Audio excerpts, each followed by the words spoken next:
Hello students, आज हम यहाँ पर केमिकल बॉन्डिंग क्लास 11 से कंप्लीट चैप्टर करने वाले हैं। एनसीईआरटी विद कॉन्सेप्ट और पीवाईक्यूज कंप्लीट चैप्टर। तो सबसे पहले यहाँ पर देखो, what is chemical bonding. Chemical bond हमारे पास में होता क्या है, ठीक है। What is chemical bond. Chemical bond हमारे पास में अगर बोले तो ये ऐसा बॉन्ड है जो कि दो एटम्स अपना ऑक्टेट कंप्लीट करने के लिए हमेशा बनाते हैं, ठीक है। क्या कोशिश करते हैं दोनों एटम्स की, मान लो हमारा ऑक्टेट जो है वो किसी भी तरीके से कंप्लीट हो जाए। इसमें एग्जांपल लिया सोडियम क्लोराइड का। केमिकल बॉन्ड बनाने का एक फर्स्ट तरीका जो हम यहाँ पर देख रहे हैं, इट इज़ इलेक्ट्रोवैलेंट बॉन्ड, ठीक है। इलेक्ट्रोवैलेंट या आयनिक बॉन्ड। इलेक्ट्रोवैलेंट या आयनिक बॉन्ड कैसे बनते हैं। अब सोडियम के अंदर 281 इसकी इलेक्ट्रॉनिक कन्फिग्रेशन थी, क्लोराइड की हमारे पास में 287 थी। इसके पास एक इलेक्ट्रॉन कम है, यहाँ पर एक इलेक्ट्रॉन ज़्यादा है, तो ये क्या करेगा, एक इलेक्ट्रॉन को कंप्लीट ट्रांसफ़र कर देगा सोडियम से क्लोरीन पर।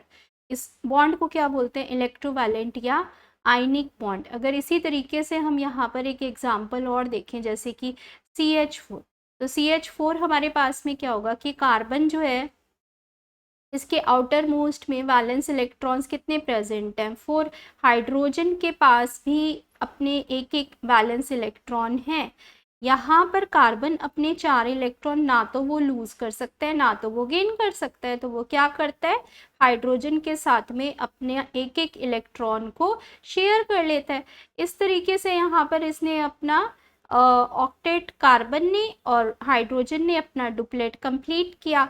ये हमारे पास में स्ट्रक्चर जो बना CH4 का, ये कौन से टाइप की बॉन्डिंग हो गई यहाँ पर, this is a type of covalent bonding, ठीक है। यहाँ पर ये कोवलेंट बॉन्डिंग का एग्जाम्पल हो गया, जो कि कैसे बना है, यहाँ पर शेयरिंग ऑफ इलेक्ट्रॉन्स से। तो केमिकल बॉन्ड क्या होता है, जब हमारे पास में दो एटम्स के बीच में बॉन्डिंग हो, या तो कोवलेंट शेयरिंग से या आयनिक bonding, transfer of electron from one atom to another, ठीक है, तब केमिकल बॉन्ड हमारे पास में बनता है। अब यहाँ पर ये जो मैंने स्ट्रक्चर दिखाया, ठीक है, ये जो यहाँ पर हमने स्ट्रक्चर देखा, इस स्ट्रक्चर को हम क्या बोलते हैं, यहाँ पर लुईस डॉट स्ट्रक्चर, ठीक है। यहाँ पर इस स्ट्रक्चर को क्या बोलते हैं, लुईस डॉट स्ट्रक्चर। तो लुईस डॉट स्ट्रक्चर हमें, मान लो ये CH4 मॉलिक्यूल के लिए बनाया है, आपको कुछ भी मॉलिक्यूल्स दे सकता है बनाने के लिए, उनके लिए बनाकर बताओ कैसे बनाएंगे फटाफट ट्रिक लगा के। तो कैसे बनाओगे यहाँ पर, ठीक है। जैसे कि NO2 नेगेटिव लें, यहाँ पर एग्जाम्पल NO2 नेगेटिव का एग्जाम्पल लें, ठीक है।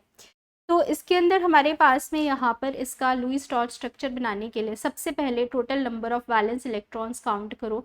नाइट्रोजन के 5 एक इसने यहाँ पर गेन किया है, यही यहाँ पर सेंट्रल एटम बनेगा। साथ ही यहाँ पर 2 × 6 टोटल वैलेंस इलेक्ट्रॉन्स कितने हो गए हमारे पास में, यहाँ पर टोटल 18 इलेक्ट्रॉन्स, ठीक है। 18 इलेक्ट्रॉन्स को हम NO2 नेगेटिव में कुछ इस तरीके से लिखेंगे कि यहाँ पर नाइट्रोजन को लिख दो सेंट्रल एटम में, ठीक है।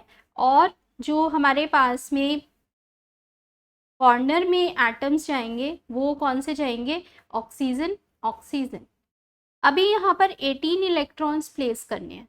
18 इलेक्ट्रॉन्स को सबसे पहले तो यहाँ पर बॉन्ड तो बनेगा ही, अगर मॉलिक्यूल बन रहा है तो दो एटम्स के बीच में बॉन्ड बनेगा, जिससे कि 4 इलेक्ट्रॉन हमारे पास में यहाँ पर तुरंत बन गए बॉन्डिंग के अंदर। उसको निकाल दो यहाँ से, 18 में से 4 आपने यूज़ कर लिए हैं बॉन्ड बनाने के लिए, टोटल 14 इलेक्ट्रॉन्स यहाँ पर बचे। 14 इलेक्ट्रॉन्स में सबसे पहले क्या करना है कि ऑक्सीजन का ऑक्टेट हम लोग कंप्लीट कर देते हैं, ठीक है। ऑक्सीजन का ऑक्टेट हमने यहाँ पर कंप्लीट किया। अभी ऑक्सीजन का ऑक्टेट यहाँ पर कंप्लीट तो हो गया, क्या नाइट्रोजन का ऑक्टेट इससे कंप्लीट हुआ यहाँ पर, क्या नाइट्रोजन का ऑक्टेट कंप्लीट हुआ यहाँ पर, देखो। और क्या हमारे हमने यहाँ पर पूरे 18 इलेक्ट्रॉन्स प्लेस कर दिए, ये भी काउंट करो, ठीक है। 14 इलेक्ट्रॉन्स क्या हमने यहाँ पर, और 4 इलेक्ट्रॉन्स के अलावा ये 14 इलेक्ट्रॉन्स हुए। तो देखो यहाँ पर ये आपके 4, 6, 8, 10, 12, 14, 16, 2 इलेक्ट्रॉन्स और लगा दिए, 18 इलेक्ट्रॉन्स। ऑक्टेट अभी भी कंप्लीट नहीं हुआ है नाइट्रोजन का। तो हम यहाँ पर क्या करेंगे बच्चों कि एक लोन पेयर को ऑक्सीजन के मूव कर देंगे ऑक्सीजन और नाइट्रोजन के बीच में, जिससे कि यहाँ पर हमारे पास में नाइट्रोजन और ऑक्सीजन के बीच में क्या आ जाएगा, डबल बॉन्ड। और ये बन गया हमारे पास में NO2 नेगेटिव का स्ट्रक्चर। समझ में आया? फर्स्ट स्ट्रक्चर हमने यहाँ पर बनाकर देखा, NO2 negative. Total number of valence electron लगाए, वैलेंस इलेक्ट्रॉन काउंट करने के बाद जितना बॉन्डिंग में चला गया है 4 इलेक्ट्रॉन, 2 बॉन्ड तो एटलीस्ट बनेंगे यहाँ पर। तो 4 इलेक्ट्रॉन माइनस करके 14 इलेक्ट्रॉन, 14 इलेक्ट्रॉन्स को किस तरीके से लगाया है यहाँ पर हमने कि सबसे पहले तो ऑक्टेट कंप्लीट किया, जिससे कि यहाँ पर हमारे पास में केवल अभी 16 इलेक्ट्रॉन्स हुए थे। 2 लोन पेयर के फॉर्म में इलेक्ट्रॉन लगा दिए, एक लोन पेयर बना या 2 इलेक्ट्रॉन, टोटल 18 इलेक्ट्रॉन। लेकिन नाइट्रोजन का ऑक्टेट नहीं हुआ था, एक लोन पेयर और मूव कर दिया। समझ में आ गया? ठीक है। अभी इसके बाद देखो हमारे पास में दूसरा स्ट्रक्चर क्या दिया हुआ है, NO3 नेगेटिव। ठीक है, चलो NO3 नेगेटिव बना लेते हैं फटाफट से। NO3 नेगेटिव हमारे पास में कैसे बनेगा, सेम ट्रिक लगाओ, यहाँ पर भी हमारे पास में सेम ट्रिक लगेगी। ठीक है, इसके अंदर टोटल वैलेंस इलेक्ट्रॉन कितने बनते हैं हमारे पास, काउंट करो तो ये 5 + 1 + 3 × 6, तो 18 + 6 24 इलेक्ट्रॉन्स।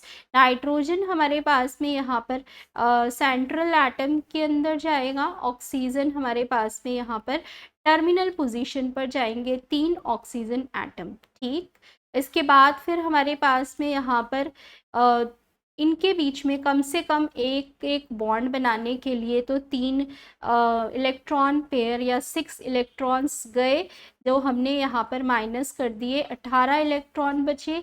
18 इलेक्ट्रॉन्स को इस तरीके से लगाओ, यहाँ पर कितना हुआ 6, ये 6 यहाँ पर 12 और ये 6, टोटल 18 इलेक्ट्रॉन्स यहाँ पर लग गए।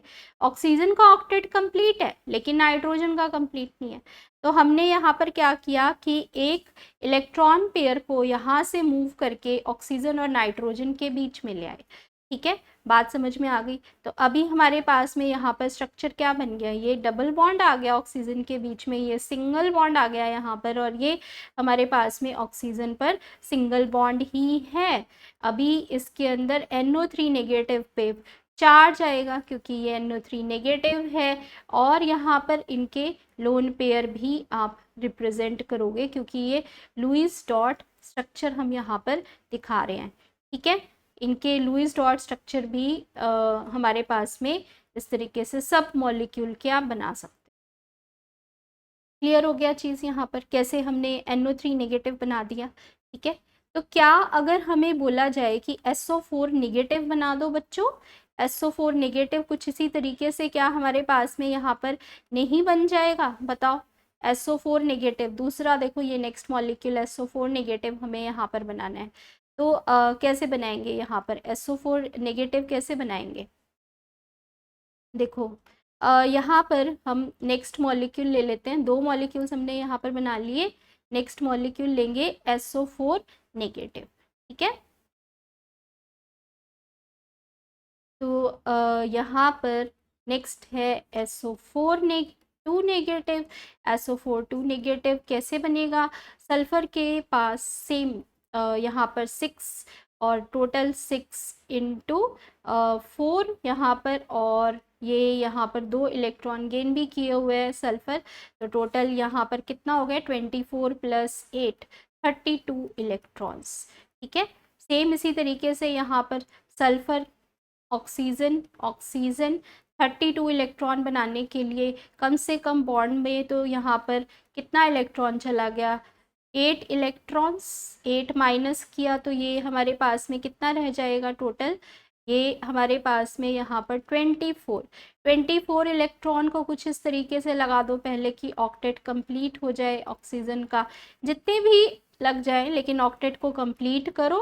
तो यहाँ पर हमारे पास में देखो 6 × 4 टोटल 24 इलेक्ट्रॉन्स प्लेस हो रहे हैं इसके अंदर। ठीक है, और हमारे पास में यहाँ पर ये सल्फ़र का ऑक्टेट भी कंप्लीट हो रहा है और ऑक्सीजन का ऑक्टेट भी कंप्लीट हो रहा है। ये हो गया यहाँ पर SO4 2 नेगेटिव का structure, Lewis torch structure.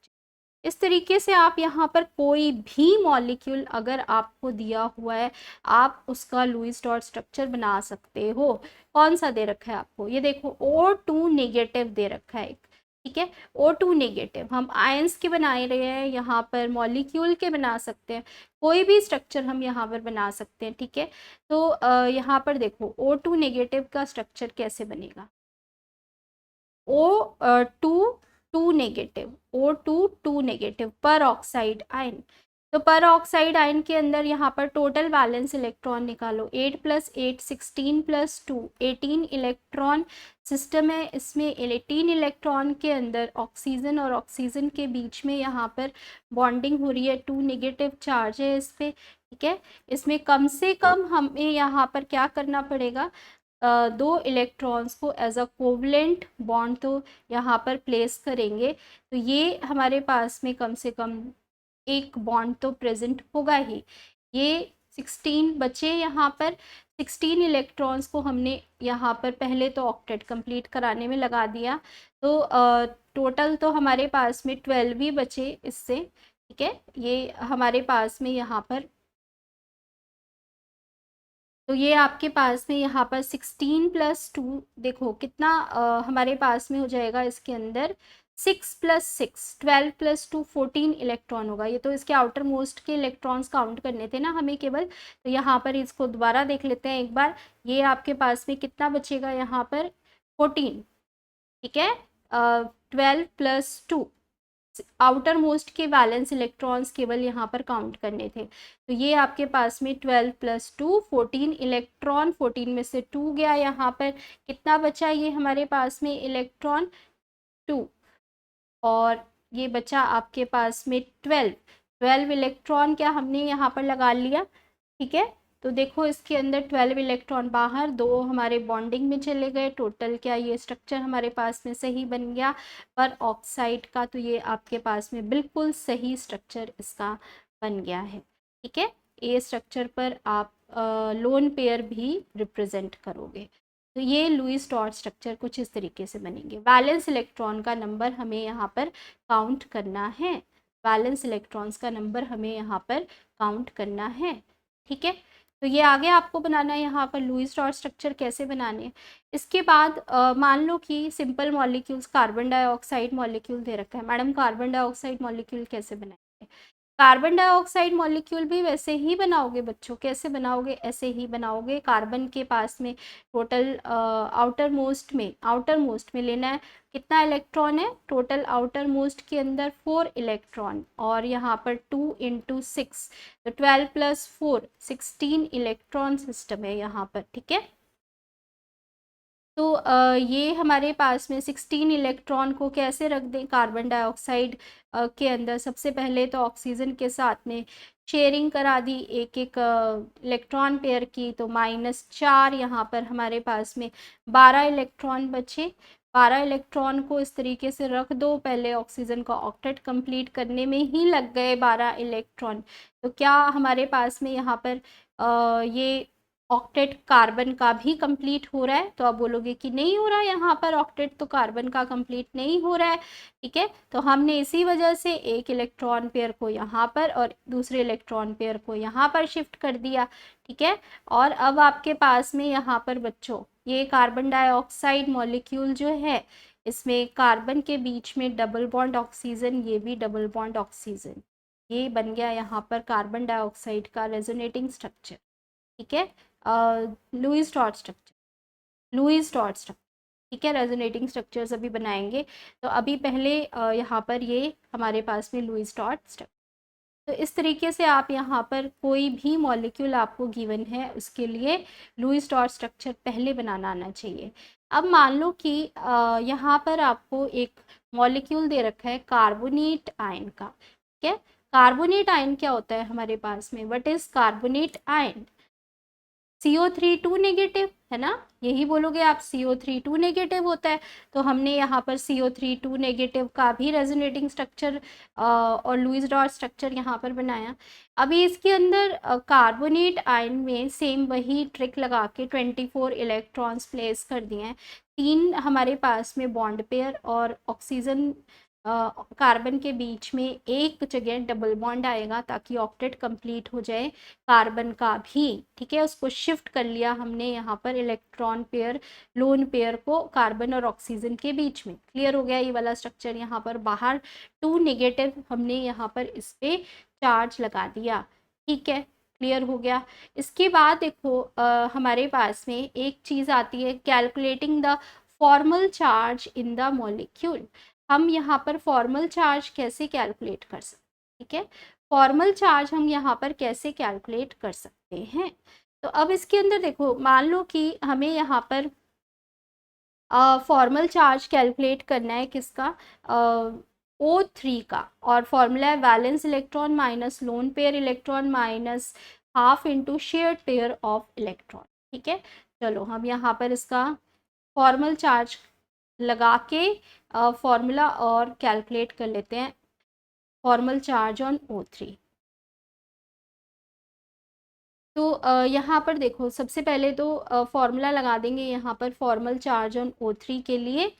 Formal charge on O3, formal charge on O3 हमारे पास में कैसे निकालेंगे, तो O3 का लुईस डॉट स्ट्रक्चर अब यहाँ पर बनाना पहले तो ज़रूरी है, उसके बाद ही हमारे पास में यहाँ पर फॉर्मूला लगेगा, ठीक है। तो इसीलिए पहले आपने लुईस डॉट स्ट्रक्चर बनाने सीखने हैं, फिर हमने यहाँ पर फॉर्मूले को यूज़ करना है। तो हमने यहाँ पर फॉर्मूला चार्ज का ये निकालने के लिए लुईस डॉट स्ट्रक्चर सबसे पहले बनाया। O3 के अंदर हमारे पास में टोटल 6 इंटू 3 18 इलेक्ट्रॉन्स हैं। 18 इलेक्ट्रॉन्स को कैसे रखेंगे यहाँ पर, O3 में 6 इंटू 3 18 इलेक्ट्रॉन्स है, कैसे रखेंगे यहाँ पर, तो ये देखो यहाँ पर 18 इलेक्ट्रॉन्स प्लेस कर देते हैं। दो तो ये 4 इलेक्ट्रॉन्स बॉन्डिंग में चले गए तो माइनस कर दिया यहाँ पर, ये टोटल आपके पास में 14 इलेक्ट्रॉन्स बचे, ठीक है। 4 इलेक्ट्रॉन माइनस कर दिए यहाँ पर, ये वाला हम अभी बाद में लगाएंगे। तो टोटल बॉन्ड बनाने के लिए कम से कम 4 इलेक्ट्रॉन यूज़ हो रहे हैं, 18 में से माइनस कर दो, टोटल 14 इलेक्ट्रॉन्स यहाँ पर हमारे को चाहिए, जो हम बाहर के ऑक्सीजन के एटम्स पर प्लेस करना स्टार्ट करते हैं, ठीक है। तो ये आपके पास में 6 और 6 टोटल 12 इलेक्ट्रॉन्स हमने यहाँ पर लगा दिए, ठीक है। और आपके पास में 6 और 6 12, ठीक है। अब 12 प्लस 4 ये हो गया हमारे पास में 16, चाहिए कितने थे 18, एक और यहाँ पर लोन पेयर ऑक्सीजन के ऊपर ही लगा दो सेंट्रल वाले एटम पर, ठीक है। क्या ऑक्सीजन का ऑक्टेट इससे कंप्लीट हुआ, तो आप बोलोगे नहीं हुआ। तो यहाँ पर हमने एक डबल बॉन्ड लेके आने पड़ेगा ताकि सेंट्रल वाले का ऑक्टेट कंप्लीट हो जाए, ठीक है। तो यहाँ पर ये बना इसका O3 का स्ट्रक्चर, ठीक है। O3 का स्ट्रक्चर हमारे पास में ये बना है। इसके अंदर यहाँ पर ये सेंट्रल एटम प्रेजेंट है। फॉर्मूला लगाओ यहाँ पर, जो हमने देखा था अभी, formula charge is equal to, ये देखो ये हमने अभी फॉर्मूला लिखा था यहाँ पर, formula charge is on O3, formula charge on O3 हमें यहाँ पर निकालना है। तो हम ये फॉर्मूला लगा देते हैं, formula charge is equal to valence minus lone pair electron minus half into shared pair of electron, ठीक है। क्या हम यहाँ पर ये फॉर्मूला यूज़ कर लें, क्या हम यहाँ पर ये फॉर्मूला यूज़ कर लें, ठीक है। तो चलो यहाँ पर ये फॉर्मूला लगा के हम लोग फटाफट से इनके सभी एटम्स पर O3 के फॉर्मूला चार्ज को कैलकुलेट कर लेते हैं, ठीक है। तो सबसे पहले तो यहाँ पर इनकी नंबरिंग कर देते हैं। ये हमारे पास में कितनी तरह के एटम यहाँ पर प्रेजेंट है, 1 2 3, ठीक है। 1 2 3 हमारे पास में डिफरेंट एटम्स यहाँ पर प्रेजेंट है। इसके अंदर हम यहाँ पर कैलकुलेट करेंगे फॉर्मूला चार्ज सभी ऑक्सीजन एटम पर। सबसे पहले तो ऑक्सीजन जो हमारे पास में यहाँ पर ये प्रेजेंट है, इस ऑक्सीजन पर O1 पर कितना फॉर्मूला चार्ज आएगा, बैलेंस इलेक्ट्रॉन इसका कितना प्रेजेंट है 6 माइनस लोन पेयर में इलेक्ट्रॉन यहाँ पर कितना गया हुआ है, ये टोटल इसके अंदर लोन पेयर का इलेक्ट्रॉन हमारे पास में यहाँ पर कितना गया, ये तो शेयरिंग में चला गया ना यहाँ पर, तो टोटल तो हमारे पास में दो ही यहाँ पर प्रेजेंट है, ठीक है। लोन पेयर के अंदर 4 electron minus half into shared pair of electron 4 यहाँ पर, और इसकी वैल्यू यहाँ पर कितनी आ जाएगी 0। इसी तरीके से सेकेंड ऑक्सीजन एटम के लिए फॉर्मल चार्ज की वैल्यू कैलकुलेट करो।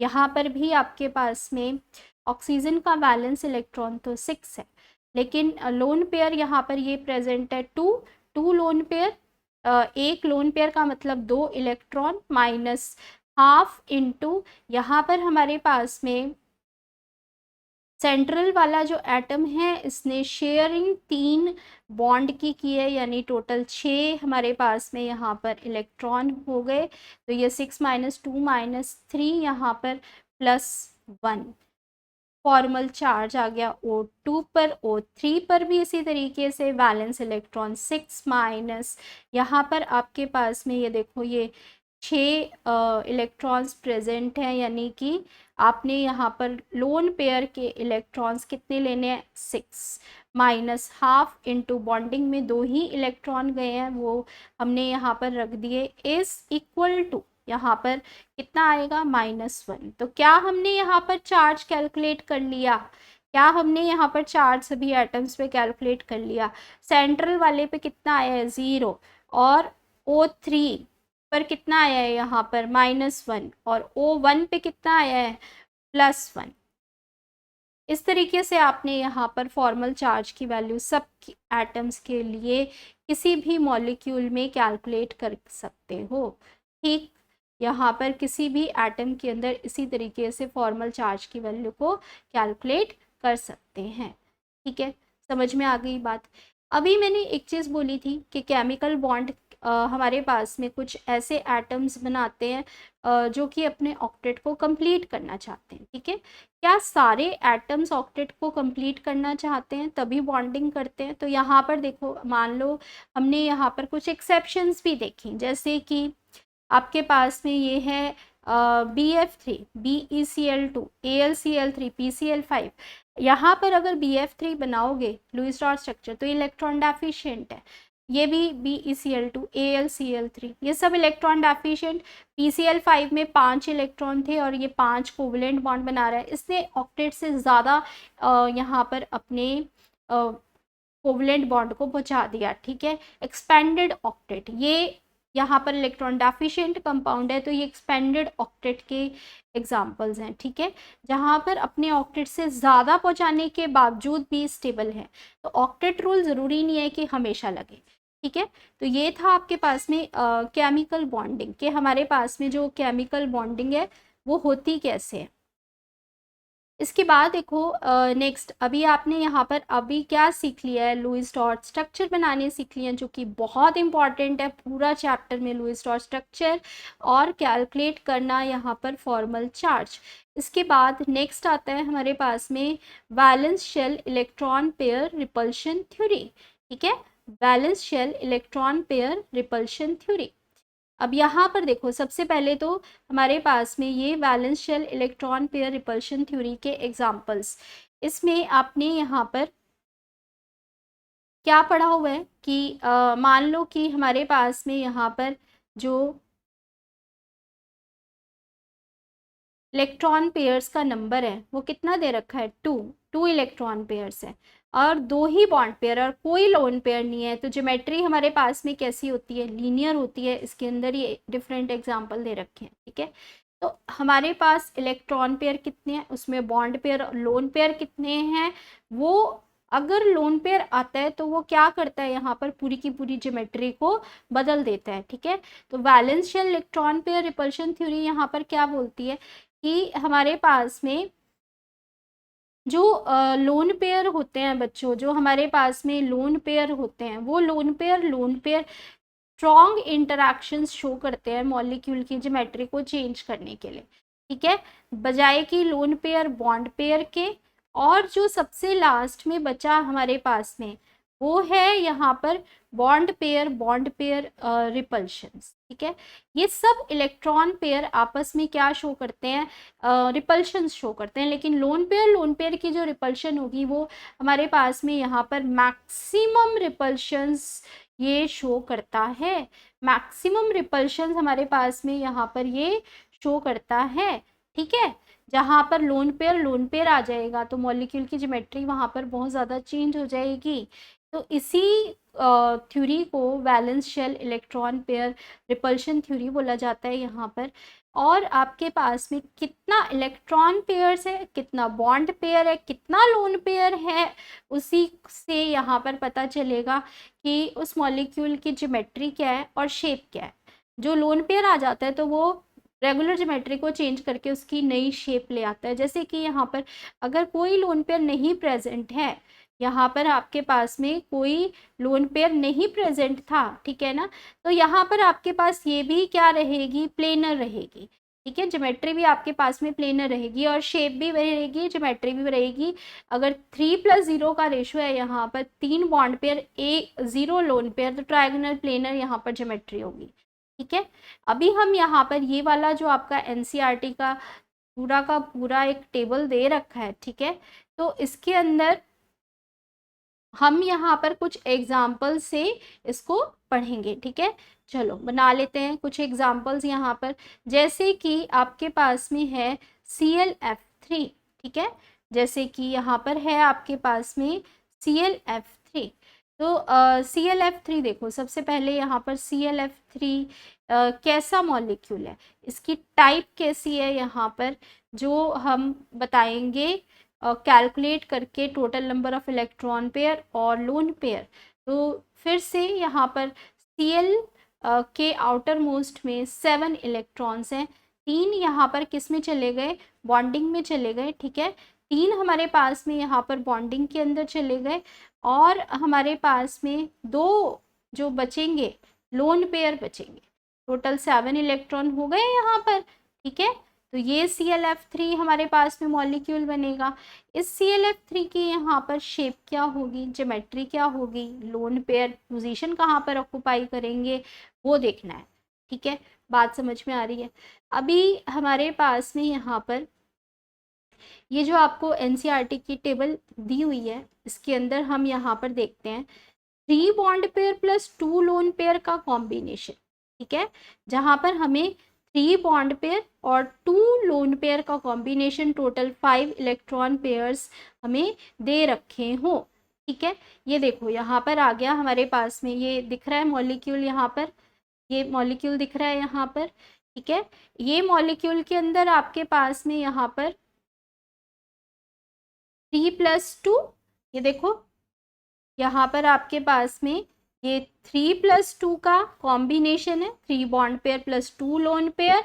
2 जो आपके पास में लोन पेयर हैं वो इक्वेटोरियल पोजीशन ऑक्युपाई करेंगे, यानी 120 डिग्री के एंगल पे लाई करेंगे, और एक्सियल पोजीशन पर आपके पास में बॉन्ड पेयर लाई करेंगे। लोन पेयर इक्वेटोरियल पोजीशन पर शेप टी शेप हो जाएगी, ठीक है। इसकी रेगुलर शेप ना होके यहाँ डिस्टॉर्ट कर जाएगी ज्योमेट्री, और टी शेप, इसको बोलते हैं हम टी शेप मॉलिक्यूल ClF3 का।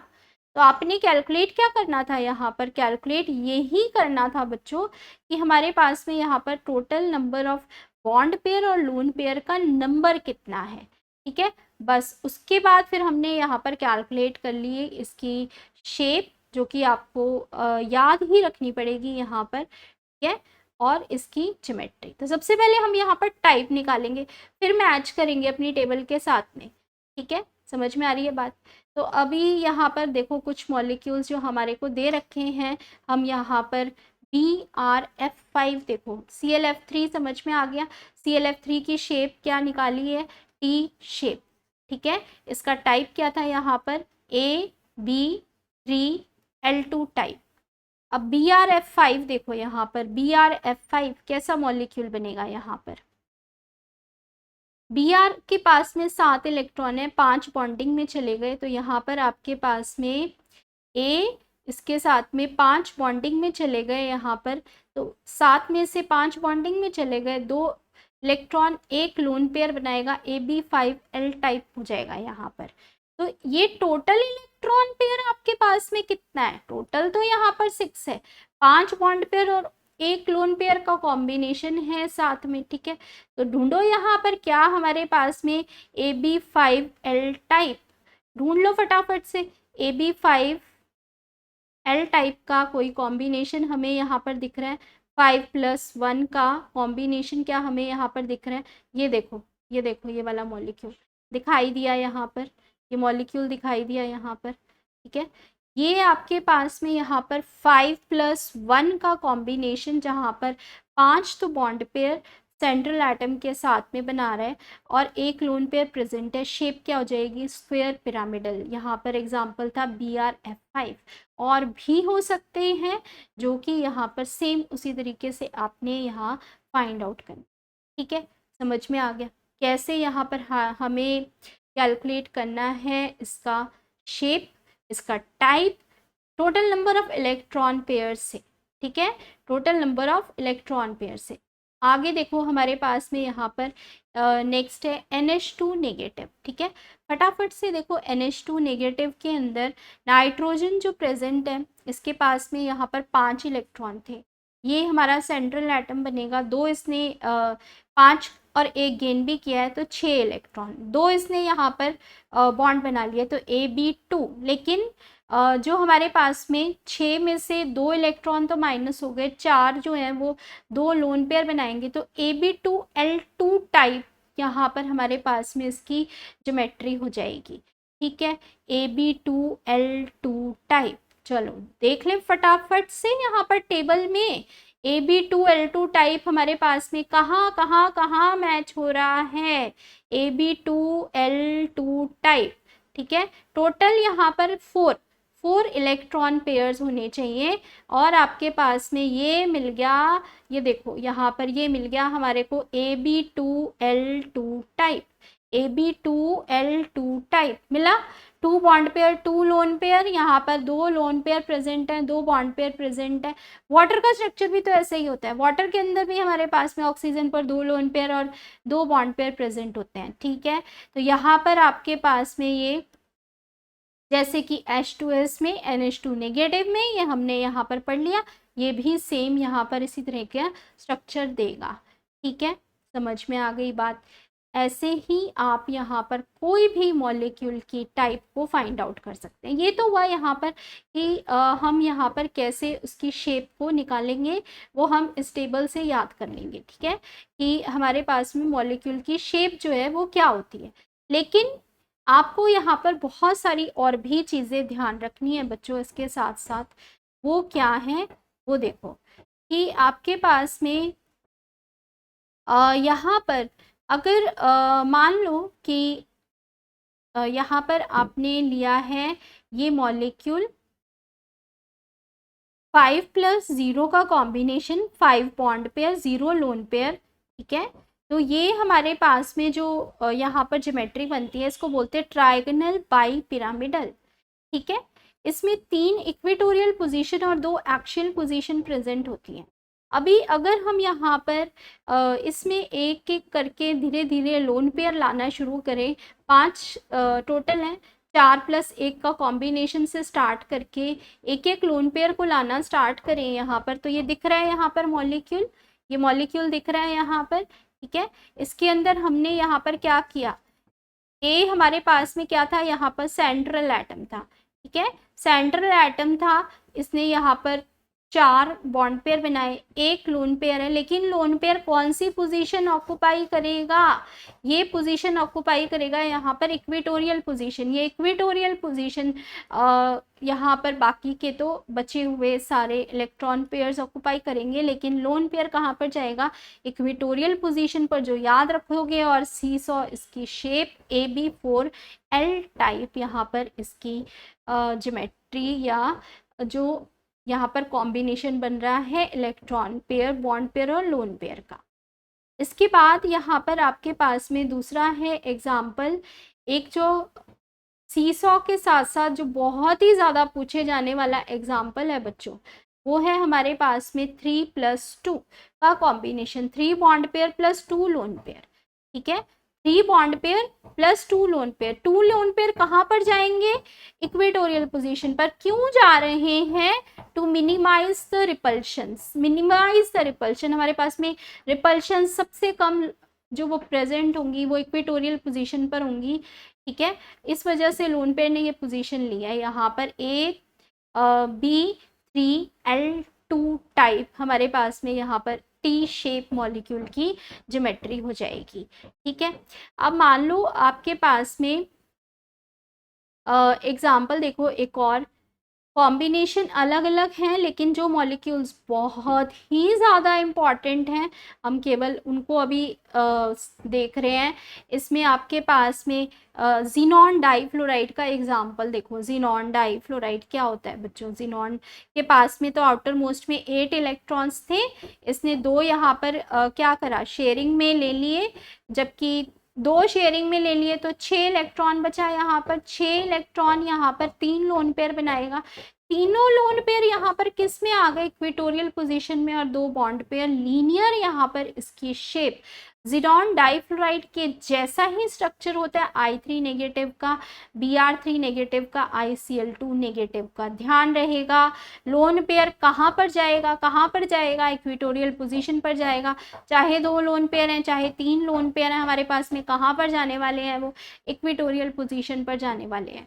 अगर हमारे पास में यहाँ पर टोटल 5 इलेक्ट्रॉन पेयर्स की ज्योमेट्री है तब, ठीक है, तो AB3L2 टाइप जो है उसकी शेप टी शेप, यहाँ पर ये टी शेप बन रहा है, और ये वाला आपके पास में लीनियर मॉलिक्यूल होगा। Xenon difluoride I3 negative, Br3 negative, ICl2 negative, सभी इसके इंपॉर्टेंट एग्जाम्पल्स हो गए। ठीक है, कोई भी एग्जाम्पल आप यहाँ पर लेके देखो, और आपको यहाँ पर जैसे कि मान लो ICl2 नेगेटिव है, आयोडीन के पास में कितना इलेक्ट्रॉन था? 7 इलेक्ट्रॉन। 7 में से यहाँ पर 1 इलेक्ट्रॉन इसने गेन किया, 8 में से 2 बॉन्ड पेयर में चला गया, 6 lone pair, 6 electrons, 3 lone pair, 3 lone pair equatorial position पर, 2 बॉन्ड पेयर। क्लियर? 6+0 का combination, simple plain octahedral geometry. लेकिन अगर हम यहाँ पर वही चीज़ देखेंगे कि कॉम्बिनेशन लोन पेयर के साथ में कर दें तो हमारे पास में यहाँ पर डिफरेंट ज्योमेट्री क्या हो जाएंगी। ठीक है, इसके अंदर देखो, यहाँ पर ये हमारे पास में AB5 और एक लोन पेयर स्क्वायर पिरामिडल। ठीक है, अगर 4+2 का कॉम्बिनेशन है, 4 बॉन्ड पेयर, 2 लोन पेयर, हमारे पास में यहाँ पर स्क्वायर प्लेनर जीनॉन टेट्राफ्लोराइड इसका एग्जांपल हो गया। तो काउंट कर लो और फिर हमारे पास में इसकी शेप से मैच कर दो। शेप आपको याद करनी पड़ेगी। हम यहाँ पर सीख सकते हैं इसका टाइप ऑफ द जो हमारे पास में यहाँ मॉलिक्यूल है, कौन सा टाइप यहाँ पर शो करेगा ज्योमेट्री के लिए। ठीक है, तो ये आपके पास में था valence shell electron pair repulsion theory के इम्पॉर्टेंट एग्जांपल्स, उनकी शेप और कैसे हम यहाँ पर लोन पेयर्स की पोजीशंस को स्पेसिफाई कर सकते हैं, लोन पेयर को कहाँ पर रखें, कहाँ पर नहीं रखें। ठीक है, क्लियर हो गई बात। अब देखो यहाँ पर हमारे पास में H3O+ जो है ये हाइड्रोजन के 3 एटम्स, ऑक्सीजन का 1 एटम, 6 में से 1 इलेक्ट्रॉन गया, 5 में 3 तो बॉन्ड पेयर में चले गए, तो 3 बॉन्ड पेयर में 1 लोन पेयर बचा, AB3L टाइप। ये क्या हमारे पास में NH3 जैसा मॉलिक्यूल नहीं बनेगा? बनेगा। NH3 में भी 1 lone pair, 3 bond pair present होते हैं, तो इसकी भी ज्योमेट्री यहाँ पर AB3L टाइप की होगी। क्लियर होगी ये चीज़ यहाँ पर। इसके बाद देखो नेक्स्ट हमारे पास में valence bond theory. Valence bond theory क्या है बच्चों? What is valence bond theory? ठीक है, सबसे पहले तो हमारे पास में वैलेंस बॉन्ड थ्योरी समझने के लिए हमें यहाँ पर कुछ एनर्जी के टर्म्स में मॉलिक्यूल का कॉम्बिनेशन समझना पड़ेगा।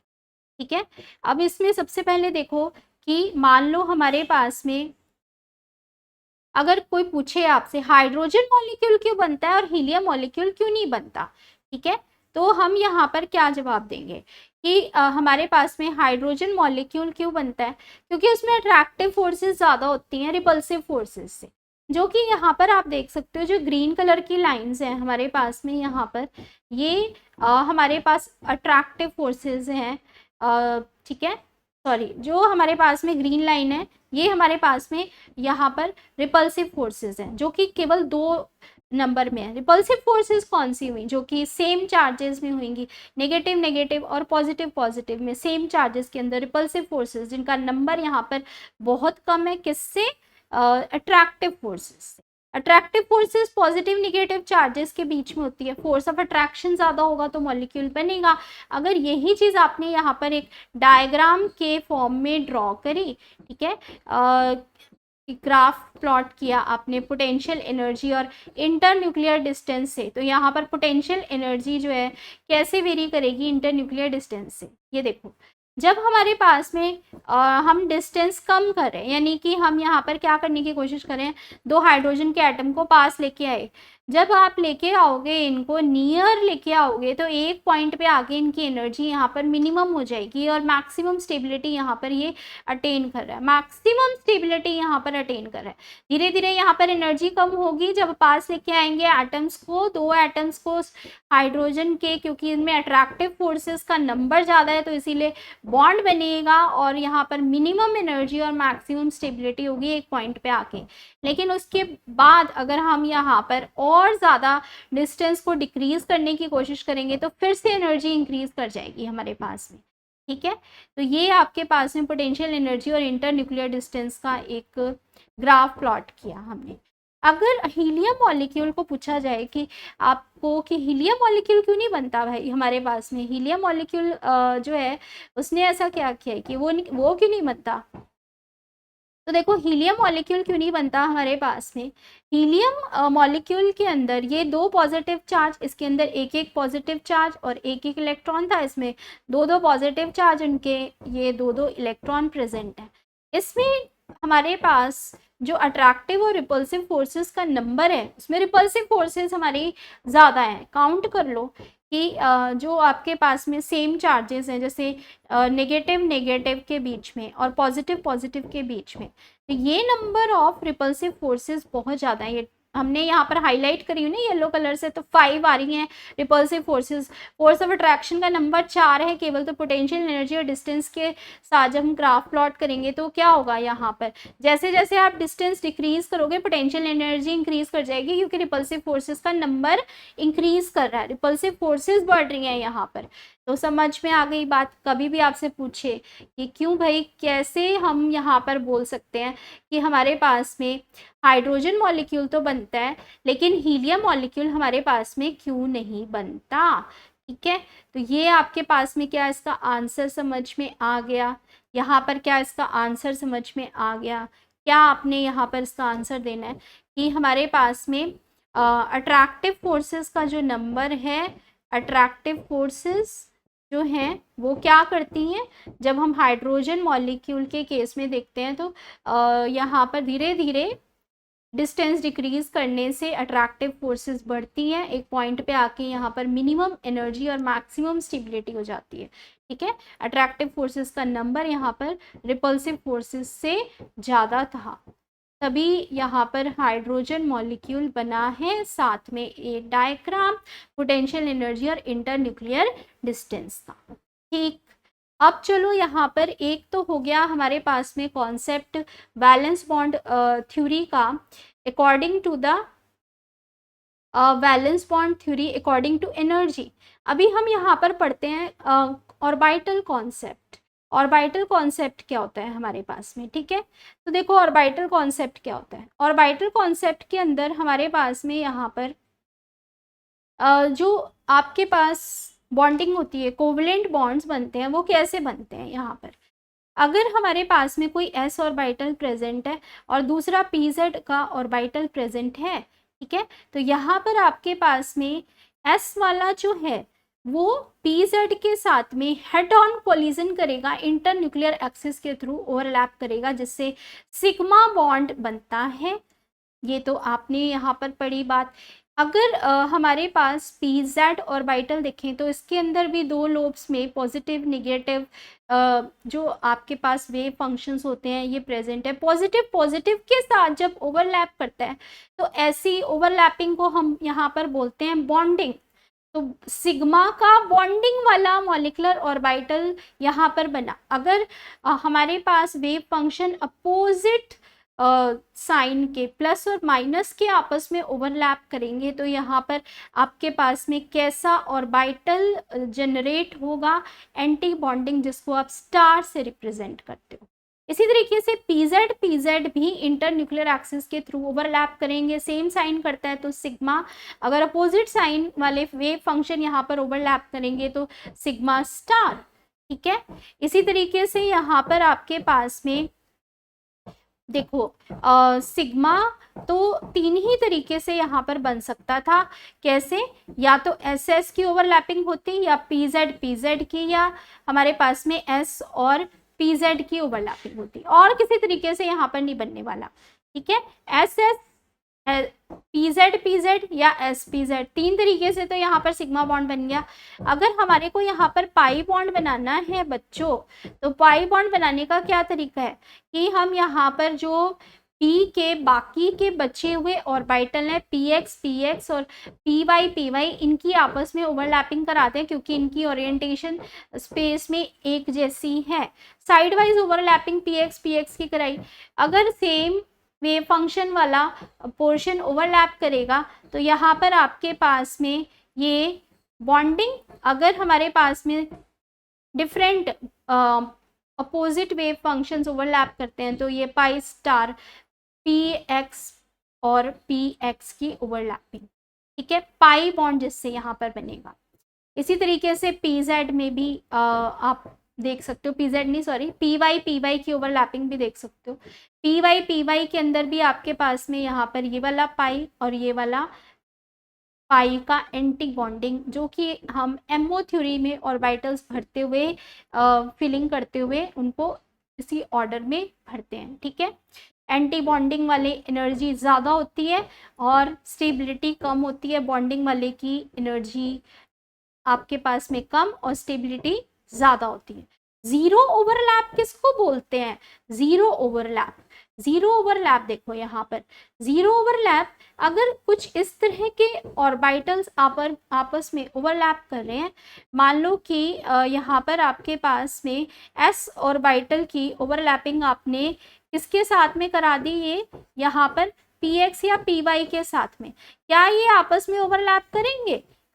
नहीं करेंगे। यहाँ पर पी एक्स और पी वाई की ओवरलैपिंग करा दो, क्या करेंगे? नहीं करेंगे, क्योंकि ओरिएंटेशन ही अलग है बिल्कुल। जीरो ओवरलैप के यहाँ पर हमारे पास में कॉम्बिनेशंस हैं। तो अभी यहाँ पर आपको समझ में आ गया कि हम यहाँ पर different types of covalent bond sigma और पाई बॉन्ड देख रहे हैं। सिग्मा बॉन्ड और पाई बॉन्ड में अगर आपसे डिफरेंस पूछा जाए क्या होगा, ठीक है, तो सिग्मा बॉन्ड कैसे बनता है हमारे पास में? हेड ऑन ओवरलैप से, ठीक है। अगर हम यहाँ पर हेड ऑन ओवरलैप करते हैं तो सिग्मा बॉन्ड, अगर हम यहाँ पर साइड वाइज ओवरलैपिंग करते हैं तो ये हमारे पास में यहाँ पर लेटरल ओवरलैप, जिसमें आपके पास में पी एक्स पी वाई वाली बॉन्डिंग आ गई। यहाँ पर तीन तरह की बनेगी। सिग्मा वाला आपके पास में एस एस पी जेड और ये एस पी जेड, ठीक है। ओवरलैपिंग अगर कम है हमारे पास में, लेटरल ओवरलैपिंग कम होती है, कम एक्सटेंड तक होती है, इसीलिए पाई बॉन्ड क्या होता है? वीक, और सिग्मा बॉन्ड क्या होता है? स्ट्रॉन्ग। फ्री रोटेशन, एक कार्बन को पकड़ के रखो, दूसरे के साथ रोटेशन शो करो, ठीक है। बात समझ में आ रही है? हमने क्या करा यहाँ पर, एक कार्बन एटम को पकड़ के रखा, इसके विद रिस्पेक्ट दूसरे कार्बन एटम को रोटेट किया, तो क्या यहाँ पर ये रोटेशन पॉसिबल है? सिंगल वाले में पॉसिबल है, डबल वाले में पॉसिबल नहीं है, क्योंकि वहाँ पर सिग्मा के साथ में पाई भी आ चुका है, तो यहाँ पर ये रोटेशन पॉसिबल नहीं है। वन इलेक्ट्रॉन क्लाउड, हमारे पास में केवल एक ही इलेक्ट्रॉन का क्लाउड प्रेजेंट होता है जब सिग्मा बॉन्डिंग होती है, लेकिन पाई बॉन्ड जब आप बनाते हो तो कैसी ओवरलैपिंग दिखाते हो? वहां पर पाई बॉन्ड बनाते हुए कैसी ओवरलैपिंग दिखाते हो, ऊपर से जो आपके पास में इंटर न्यूक्लियर एक्सिस के थ्रू जब पास कर रहा है तो above the plane and below the plane हम यहाँ पर ओवरलैपिंग शो करते हैं। ठीक है, ये समझ में आया। यहाँ पर ये 2 इलेक्ट्रॉन क्लाउड्स बनेंगे यहाँ पर आपके पास में पाई बॉन्ड के अंदर।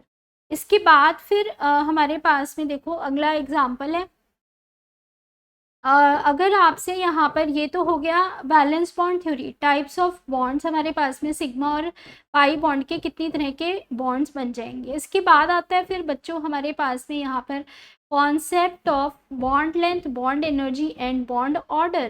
ठीक है, जो कि हम यहाँ पर पोलर और non polar molecules dipole moment के लिए यूज करेंगे। तो सबसे पहले तो हमारे पास में देखो ये वाला कॉन्सेप्ट है बॉन्ड लेंथ, बॉन्ड एनर्जी और बॉन्ड एंगल का।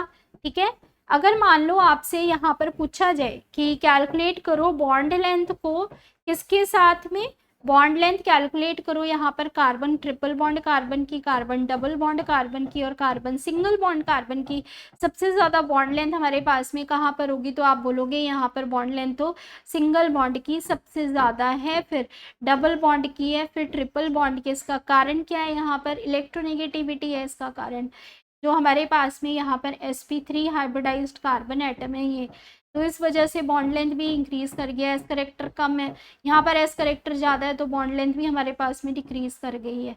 मल्टीपल बॉन्ड बनने पर बॉन्ड लेंथ डिक्रीज करती है। बॉन्ड एनर्जी, जितना ज़्यादा बॉन्ड नंबर ऑफ बॉन्ड्स है उतनी बॉन्ड एनर्जी हमारे पास में बढ़ी हुई होगी।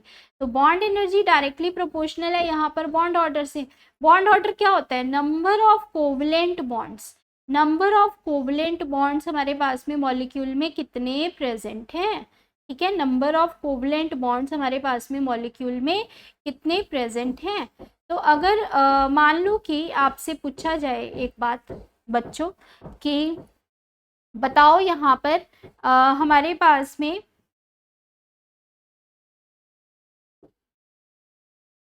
कंपेयर करना है हमें यहाँ पर नाइट्रोजन नाइट्रोजन, ऑक्सीजन ऑक्सीजन और हाइड्रोजन के बीच में बॉन्ड एनर्जी को, तो आप क्या बोलोगे यहाँ पर किसमें हमारे पास में सबसे ज़्यादा यहाँ पर बॉन्ड एनर्जी होगी, नाइट्रोजन नाइट्रोजन में, क्योंकि इसके पास में यहाँ पर ट्रिपल बॉन्ड आ रहा है।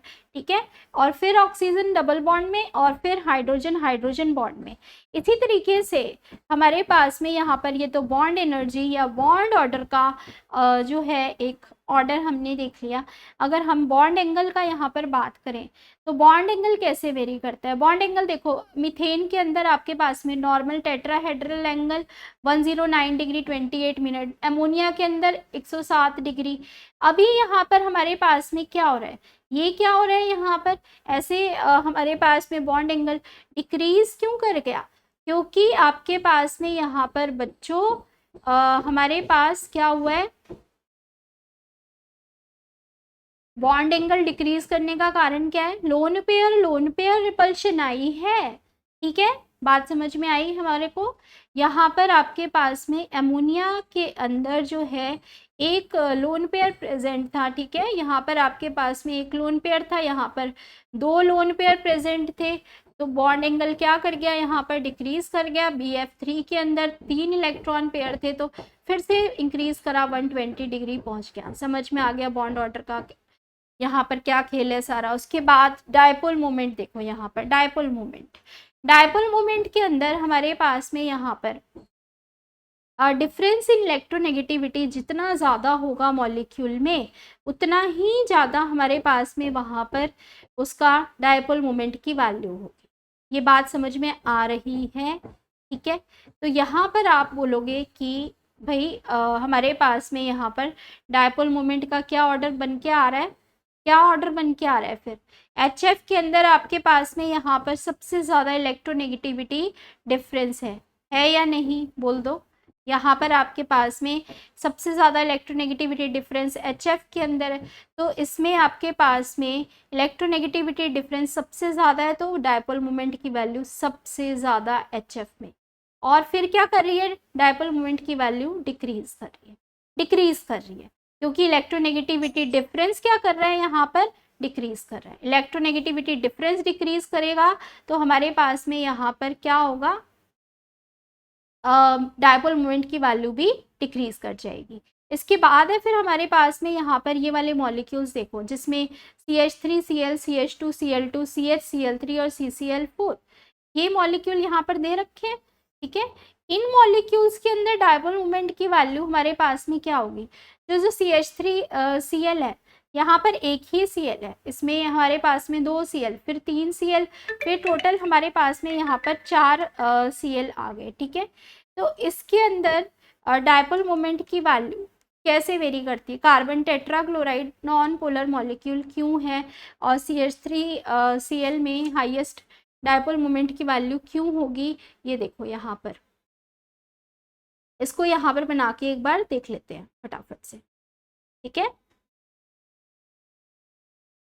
तो आपके पास में यहाँ पर ये मॉलिक्यूल्स कौन से दे रखे हैं।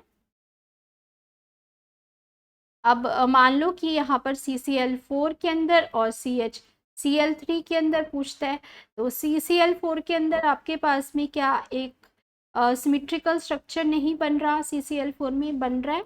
अगर सिमेट्री आ रही है तो हमारे पास में डायपोल मोमेंट की वैल्यू उस केस में क्या हो जाती है, डायपोल मोमेंट की वैल्यू हमारे पास में उस केस में क्या हो जाती है, 0, ठीक है। कैसे कि वहाँ पर आपके पास में जो वैक्टर्स अलाइन करता है वो क्लोरीन ज़्यादा इलेक्ट्रोनेगेटिव एटम की तरफ अलाइन करता है, तो यहाँ पर आपके पास में क्लोरीन की तरफ ज़्यादा जो है इलेक्ट्रोनेगेटिविटी है, और यहाँ पर आपके पास में डायपोल मोमेंट का वैल्यू अलाइन करेगा क्लोरीन की तरफ, ठीक है।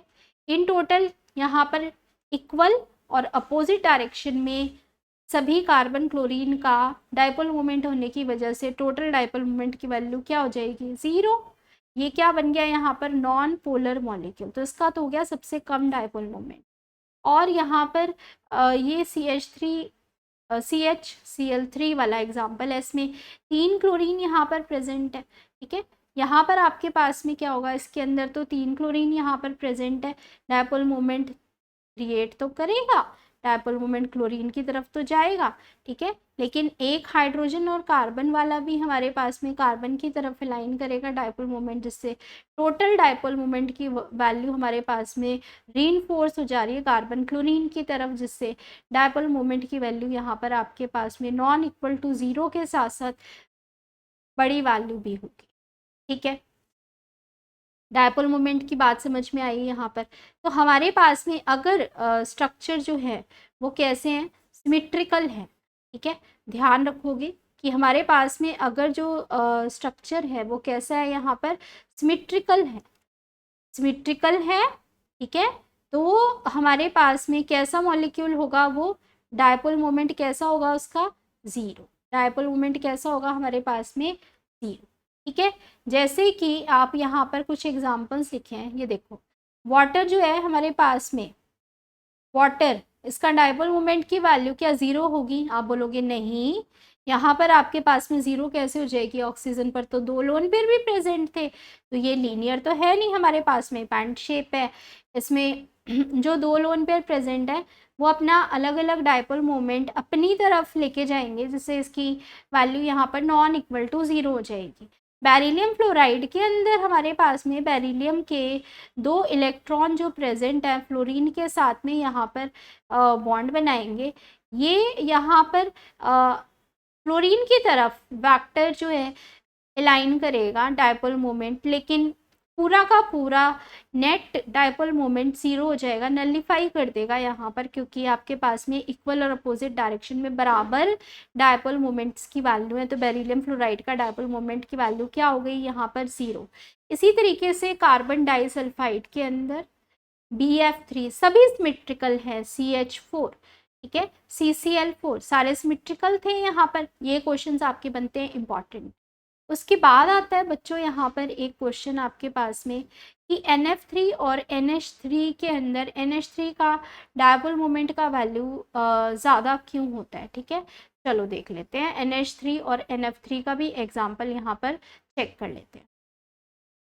तो NH3 और NF3 के अंदर हमारे पास में यहाँ पर NH3 के अंदर एक लोन पेयर प्रेजेंट है, ये यहाँ पर 3 बॉन्ड पेयर प्रेजेंट है। NF3 के अंदर भी एक लोन पेयर है और फ्लोरीन के साथ में 3 बॉन्ड पेयर प्रेजेंट है, लेकिन जो नाइट्रोजन और हाइड्रोजन है उसके अंदर वेक्टर नाइट्रोजन की तरफ लाइन है, क्योंकि नाइट्रोजन ज़्यादा इलेक्ट्रोनेगेटिव है। डायपोल मोमेंट लोन पेयर अपनी साइड लगा रहा है यहाँ पर। इन टोटल सारा का सारा रिजल्टेंट डायपोल कहाँ पर जा रहा है, लोन पेयर के साइड में। लेकिन NF3 में हमारे पास में ऐसा नहीं हो रहा है। NF3 के अंदर लोन पेयर ने लगा लिया डायपोल मोमेंट फ्लोरीन के साइड। फ्लोरीन ज़्यादा इलेक्ट्रोनेगेटिव होने के कारण यहाँ पर ये अपना डायपोल मोमेंट अपोजिट डायरेक्शन में लगा रहा है, जिससे कि यहाँ पर इसकी डायपोल मोमेंट की वैल्यू काफ़ी कम होगी, ठीक है, और NH3 के डायपोल मोमेंट की वैल्यू ज़्यादा हो जाएगी।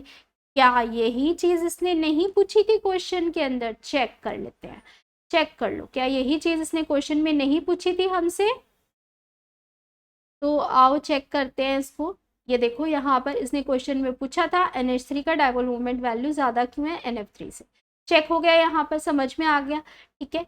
इसके बाद आता है आपके पास में यहाँ पर बच्चों कि हमारे पास यहाँ पर डायपोल मोमेंट की वजह से कौन कौन सी प्रॉपर्टीज़ जो है मॉलिक्यूल की वो अफेक्टेड होती हैं, ठीक है।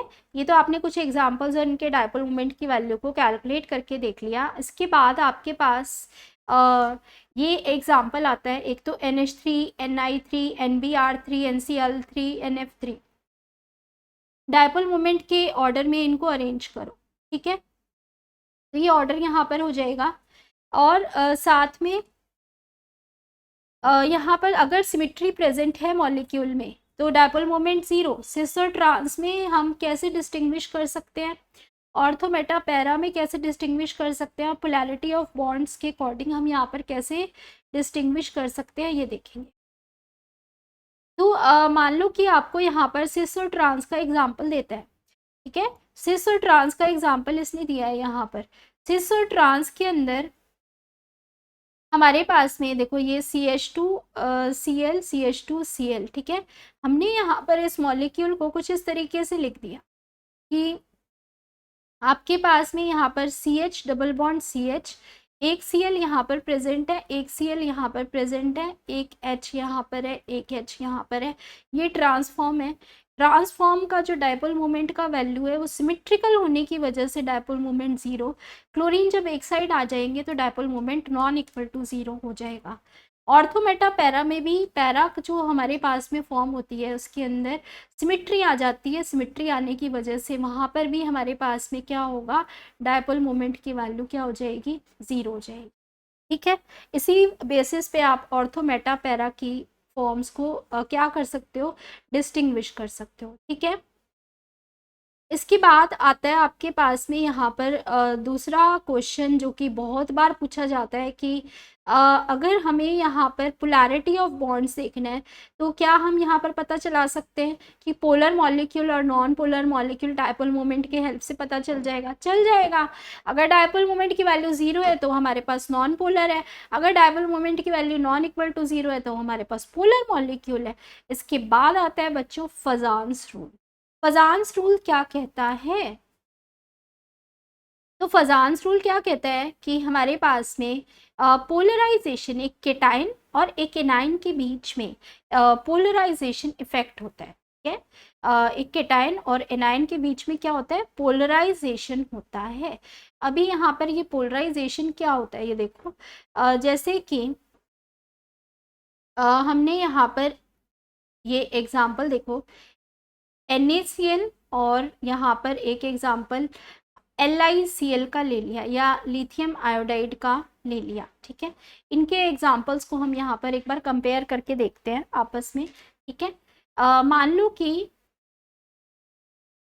आपने एक एग्जाम्पल लिया लिथियम का और इसके साथ में कंबाइन कराया है यहाँ पर आयोडाइड को, ठीक है। और एक एग्जाम्पल लिया है लिथियम का और उसको कंबाइन कराया फ्लोराइड के साथ में। तो यहाँ केटाइन तो सेम है, एनाइन के साइज में डिफरेंस है। जहाँ पर आपके पास में एनाइन का साइज बड़ा होगा और जो दूसरा एनाइन है उसका साइज कम होगा, केटाइन का साइज सेम रहेगा। केटाइन के पास में क्या होती है, पोलराइजेशन पावर, जिससे वो एनायन को क्या कर देता है, उसके सिमेट्रिकल इलेक्ट्रॉन क्लाउड को डिस्टॉर्ट करके कर देता है, ठीक है, उसको पोलराइज कर देता है। पोलराइज करने का मतलब होता है कि वहां पर कोवलेंट करेक्टर ले आता है, आयनिक करेक्टर को खत्म करके वहां पर क्या ले आता है, कोवलेंट करेक्टर ले आता है, ठीक है। तो पोलराइजेशन पावर केटाइन के पास में होती है और इसकी पोलराइजेबिलिटी होती है। तो यहाँ पर केटाइन का साइज क्या होना चाहिए, स्मॉल, एनाइन का साइज क्या होना चाहिए, यहाँ पर एनाइन का साइज होना चाहिए बिग, केटाइन का साइज क्या होना चाहिए, स्मॉल।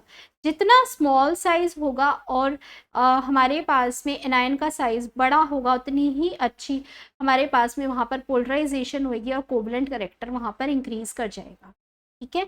वहाँ पर हमारे पास में क्या होगा, कोवलेंट करेक्टर क्या कर जाएगा, वहाँ पर इंक्रीज कर जाएगा। बात समझ में आ रही है। तो हमने यहाँ पर क्या बोला कि हमारे पास में अगर पोलराइजेशन इंक्रीज करती है, जो कि लिथियम आयोडाइड के केस में इंक्रीज की है, तो कोवलेंट करेक्टर क्या करेगा, इंक्रीज करेगा। इसका मतलब कि लिथियम आयोडाइड में लिथियम फ्लोराइड के मुकाबले ज़्यादा यहाँ पर कोवलेंट करेक्टर प्रेजेंट था। बात समझ में आ गई, ये बात समझ में आई यहाँ पर। अब अगर इसमें ज़्यादा प्रेजेंट था कोवलेंट करेक्टर, तो कुछ चीज़ें यहाँ पर हमको कंपेयर कर सकते हैं, जैसे कि कोवलेंट करेक्टर अगर हमारे पास में लिथियम आयोडाइड में ज़्यादा है, तो ये मेल्टिंग पॉइंट से इन्वर्सली प्रोपोर्शनल है, जिसके आपके एमसीक्यूज बनेंगे, या जिसके आपके यहाँ पर क्वेश्चंस बनेंगे फॉर फजान्स रूल। फजान्स रूल को अप्लाई कहाँ पर करना है, ठीक है, ये सब के लिए कोवलेंट करेक्टर फाइंड आउट करो। अगर हमारे पास में कोवलेंट करेक्टर बढ़ रहा है, जैसे कि लिथियम आयोडाइड में हमारे पास में कोवलेंट करेक्टर बढ़ गया, तो आपके पास यहाँ पर अरेंज कर दो इनको according to their melting point. यहाँ पर इनको अरेंज कर दो according to their melting point. तो आप बोलोगे कि यहाँ पर कोवलेंट करेक्टर इसका सबसे ज्यादा था, मेल्टिंग पॉइंट इसका सबसे कम होगा, ये ऑर्डर।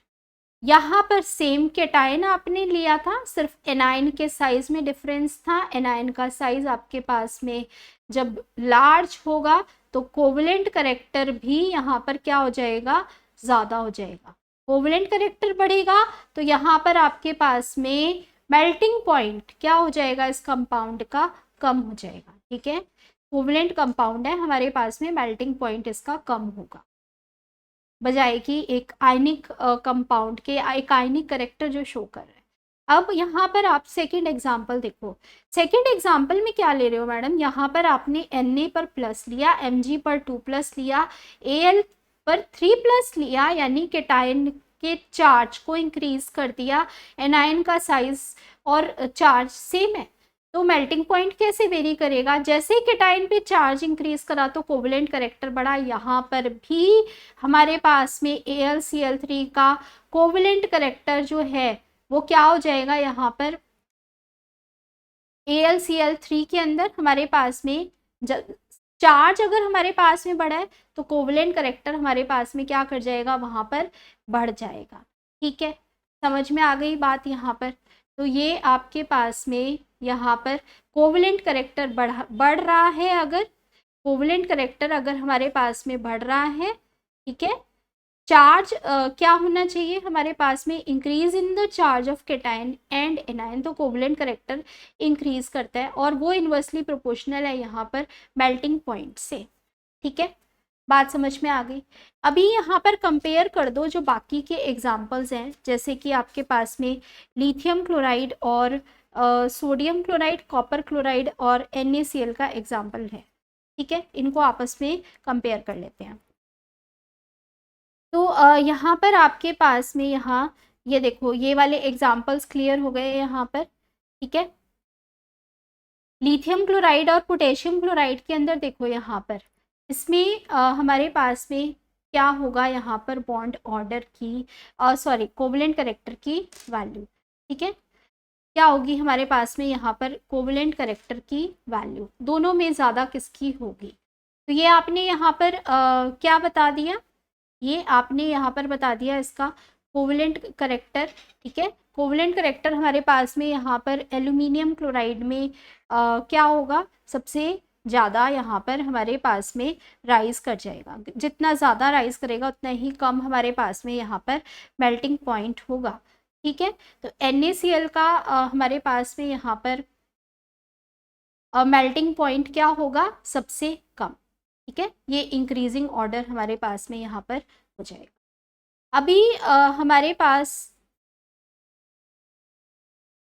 LiCl और पोटेशियम क्लोराइड के अंदर फटाफट से यहाँ पर बता दो कि अगर हमारे पास लिथियम और पोटेशियम में आयंस का डिफरेंस हो रहा है, आयंस हमारे पास में लिथियम के अंदर और पोटेशियम में साइज इंक्रीज करा है केटायन का साइज डिक्रीज करना चाहिए था, यहाँ पर इंक्रीज कर गया, तो कोवलेंट करेक्टर डिक्रीज करा, मेल्टिंग पॉइंट इंक्रीज कर जाएगा इस रेशो में। ये सारे मेल्टिंग पॉइंट के। और कॉपर क्लोराइड और सोडियम क्लोराइड में क्या कंपैरिजन है मैडम, इसके अंदर ये कंपैरिजन है बच्चों की यहाँ पर आपके पास में ऐसा हमने कैटायन लिया है जो एक्चुअली यहाँ पर नोबल गैस कॉन्फ़िगरेशन शो कर रहा है, यहाँ पर ये pseudo noble gas configuration show कर रहा है। ठीक है, तो इसके अंदर आपके पास में यहाँ पर NaCl का मेल्टिंग पॉइंट जो है वो CuCl से ज़्यादा होगा। मेल्टिंग पॉइंट ज़्यादा मतलब इसमें हमारे पास में कोवलेंट करेक्टर कम है, CuCl में कोवलेंट करेक्टर ज़्यादा है। ये स्यूडो नोबल गैस कॉन्फ़िगरेशन यहाँ पर शो कर रहा है, इस वजह से कोवलेंट करेक्टर यहाँ पर राइज करेगा। सारे फजान्स रूल के यहाँ पर क्वेश्चन जो बनते हैं हमने डिस्कस कर लिए हैं। पहला यहाँ पर आपके पास में एनायन का साइज और केटायन का साइज आपके पास में क्या करा है, देखो चार्ज तो बढ़ा है लेकिन केटायन का साइज हमारे पास में क्या कर गया है, डिक्रीज कर गया है ना। केटायन का साइज हमारे पास में डिक्रीज करेगा तो कोवलेंट करेक्टर वहां पर क्या करेगा, बढ़ेगा। ठीक है, और हमारे पास में मेल्टिंग पॉइंट क्या करेगा, डिक्रीज करेगा। LiCl और KCl के अंदर हमारे पास में यहाँ पर KCl का मेल्टिंग पॉइंट ज़्यादा होगा क्योंकि यहाँ पर लिथियम आयन पोटेशियम आयन से स्मॉल है, केटायन का साइज स्मॉल है, तो यहाँ पर आपके पास में कोवलेंट करेक्टर ज़्यादा, मेल्टिंग पॉइंट कम। यही स्यूडो नोबल गैस कॉन्फ़िगरेशन के लिए भी अप्लाई होगा। ये था आपके पास में यहाँ पर फजान्स रूल। ठीक है, इसको बोलते हैं यहाँ पर फजान्स रूल। इसके बाद आता है बच्चों यहाँ पर हमारे पास में नेक्स्ट है हाइब्रिडाइजेशन। हाइब्रिडाइजेशन कैसे निकालते हैं किसी भी मॉलिक्यूल का। ठीक है, हाइब्रिडाइजेशन सबसे पहले देखो होता क्या है हमारे पास में, हाइब्रिडाइजेशन होता क्या है हमारे पास में। ठीक है, इसमें आपके पास यहाँ पर मान लो कि BeF2 आपने मॉलिक्यूल लिया। ठीक है, BeF2 के अंदर बेरिलियम जो है 1s2 2s2 इलेक्ट्रॉनिक कन्फिग्रेशन और फ्लोरीन की 1s2 2s2 2p5। अगर ग्राउंड स्टेट में इलेक्ट्रॉनिक कन्फिग्रेशन ये है तो हाइब्रिडाइजेशन की कंडीशन है कि एक इलेक्ट्रॉन हम यहाँ पर जितने भी हमारे को यहाँ पर बॉन्डिंग कराने हैं, बॉन्ड बनवाने हैं, उसके लिए हम यहाँ पर क्या कर सकते हैं, वैलेंस इलेक्ट्रॉन्स को प्रमोट कर सकते हैं हायर एनर्जी लेवल में। तो हमने यहाँ पर S वाला एक इलेक्ट्रॉन 2p में भेज दिया, S वाला एक इलेक्ट्रॉन 2p में भेज दिया। ठीक है, बात समझ में आई। S वाला इलेक्ट्रॉन एक 2p में भेज दिया, S में भी एक इलेक्ट्रॉन हो गया, 2p में भी एक इलेक्ट्रॉन हो गया। इससे यहाँ पर फ्लोरीन का जो 2p5 में एक एक इलेक्ट्रॉन की कमी थी, इसने यहाँ पर इन दोनों के साथ में बॉन्डिंग बनाकर 2 sp हाइब्रिडाइज ऑर्बिटल्स यहाँ पर बना लिए। बात समझ में आ गई। यहाँ पर हमारे पास में 2 sp हाइब्रिडाइज ऑर्बिटल्स बन गए हैं, 2 sp हाइब्रिडाइज ऑर्बिटल्स यहाँ पर बन गए हमारे पास में। ठीक है, ये 2 sp hybridize linear shape, diagonal यहाँ पर हम बोलेंगे डायगोनल sp हाइब्रिडाइज ऑर्बिटल की शेप होती है, लीनियर होती है। और दो जितना नंबर हमारे पास में यहाँ पर ऑर्बिटल्स का, एटम के ऑर्बिटल्स का पार्टिसिपेट करेगा हाइब्रिडाइजेशन में, उतना ही नंबर यहाँ पर हाइब्रिडाइज ऑर्बिटल का जनरेट हो रहा है, यानी 2 ही नंबर यहाँ पर वापसी में जनरेट होगा। अगर सेम चीज़ हम यहाँ पर चेक करें बच्चों फॉर BF3CH4 मॉलिक्यूल, तो क्या यहाँ पर ये हमारे पास में sp2 sp3 हाइब्रिडाइजेशन नहीं हो जाएगी? यहाँ पर आपके पास में सेम यही टेक्निक लगा के हाइब्रिडाइजेशन नहीं हो जाएगी? इनके बॉन्ड एंगल यहाँ पर अगर sp2 है तो ट्राइगोनल प्लेनर के लिए 120 डिग्री, CH4 है तो यहाँ पर 109 डिग्री 28 मिनट्स।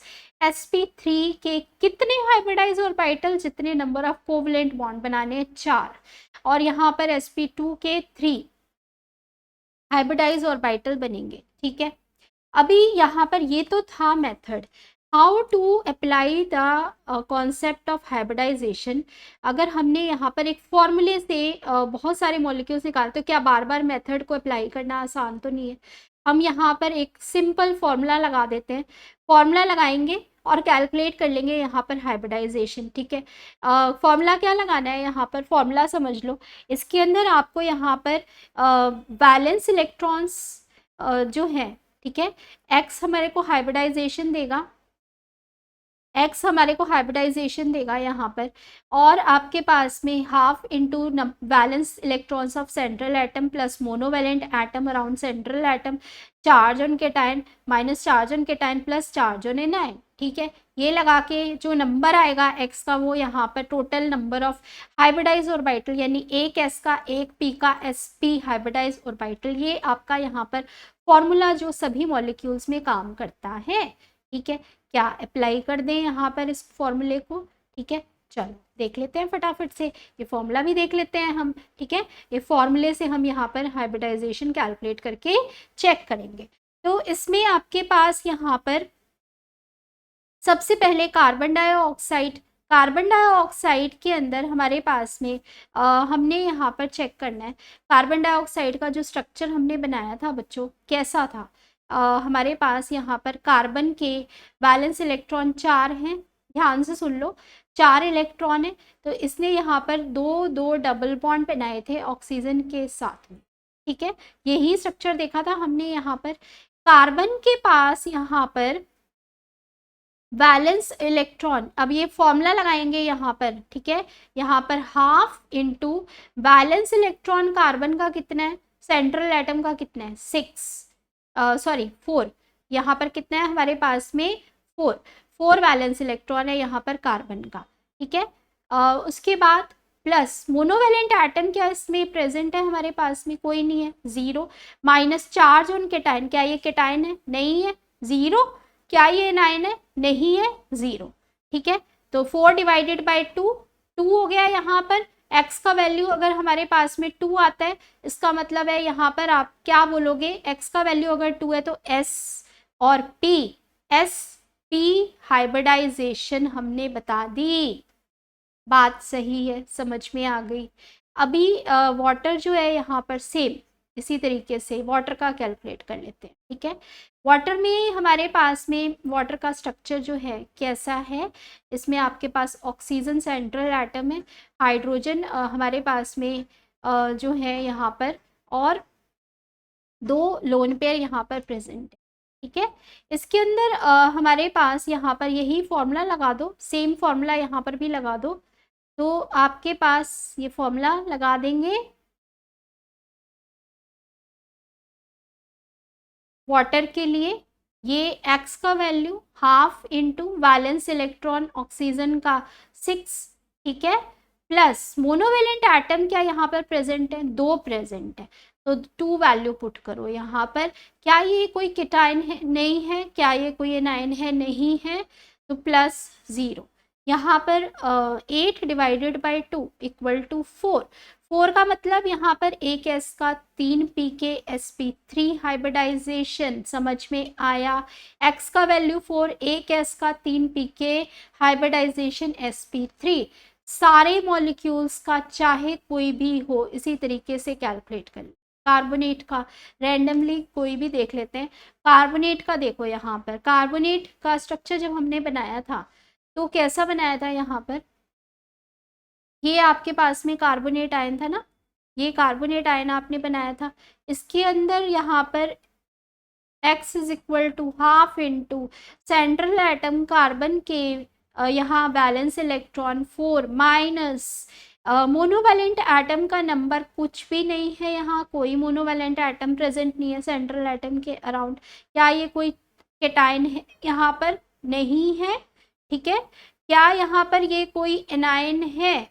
एनायन है, 2 नेगेटिव चार्ज है, तो हमने यहाँ पर -2 लगा दिया। 4 - 2, 2 डिवाइडेड बाई 2 1। हमारे पास में यहाँ पर ये कितना आ रहा है? 4 - 2। ठीक है, तो ये आपके पास में यहाँ पर एक्स का वैल्यू कितना आ रहा है टोटल? कहाँ पर गलती कर दी यहाँ पर इसकी हाइब्रिडाइजेशन निकालने में। बैलेंस इलेक्ट्रॉन्स का नंबर देखो, इसमें हमारे पास बैलेंस इलेक्ट्रॉन कार्बन के 4 हो गए। मोनोवैलेंट एटम यहाँ पर कोई भी प्रेजेंट नहीं है। चार्ज ऑन केटाइन हमारे पास में कोई प्रेजेंट नहीं है। ठीक है, चार्ज ऑन एनायन हमारे पास में यहाँ पर 2 नेगेटिव चार्ज जो है वो एनायन पर प्रेजेंट है। ठीक है, तो यहाँ पर हमारे पास में हाफ इंटू ये, अच्छा आपने यहाँ पर प्लस करना था, तो ये यहाँ पर 6 डिवाइडेड बाई 2, 6 डिवाइडेड बाई 2 3 का मतलब यहाँ पर ये हो गया sp2, 3sp2 यहाँ पर हमारे पास में इसकी हाइब्रिडाइजेशन समझ में आ गया। अभी हमने यहाँ पर फॉर्मूला देख लिया बच्चों, अब इसके बाद हम यहाँ पर देखने वाले हैं जल्दी से एक ट्रिक। ठीक है, बाकी के मॉलिक्यूल्स हम एक ट्रिक से भी निकाल सकते हैं, और फॉर्मूला भी लगा सकते हो, एक ट्रिक भी लगा सकते हो। ठीक है, चेक करने के लिए क्या आंसर हमारे पास में सही आ रहा है या नहीं आ रहा है। जैसे कि कार्बोनेट आयन है, इस कार्बोनेट आयन की मैंने यहाँ पर हाइब्रिडाइजेशन एक फॉर्मूला बिना लगाए एक ट्रिक से चेक करके देखती हूँ। कार्बोनेट है, कार्बोनेट के अंदर कार्बन के हमारे पास में आउटर मोस्ट में वैलेंस इलेक्ट्रॉन कितने प्रेजेंट है? यहाँ पर 4 में इसने 2 इलेक्ट्रॉन गेन कर लिए टोटल, तो इसके यहाँ पर 6 इलेक्ट्रॉन्स हो गए। ठीक है, और इसने यहाँ पर 3 जो है ऑक्सीजन एटम के साथ में बॉन्ड बना रखे हैं, तो ये आपके पास में इसका लुईस स्ट्रक्चर बनेगा। ठीक है, समझ में आ गया। 4 + 2 6, तो यहाँ पर आपके पास में टोटल 6 हमारे पास जो है क्या नंबर आ रहा है देखो, हमारे पास 4 + 2 ये तो कार्बन के इलेक्ट्रॉन्स, और 6 × 3 18 हमने यहाँ पर ये हो गया यहाँ पर। ठीक है, इससे हमने यहाँ पर 18 + 6 24 इलेक्ट्रॉन लगा के एक तो कार्बोनेट आयन का लुईस स्ट्रक्चर बनाना है, वो तो आपको पता चल गया, एक ट्रिक ये जो बताई थी आपको।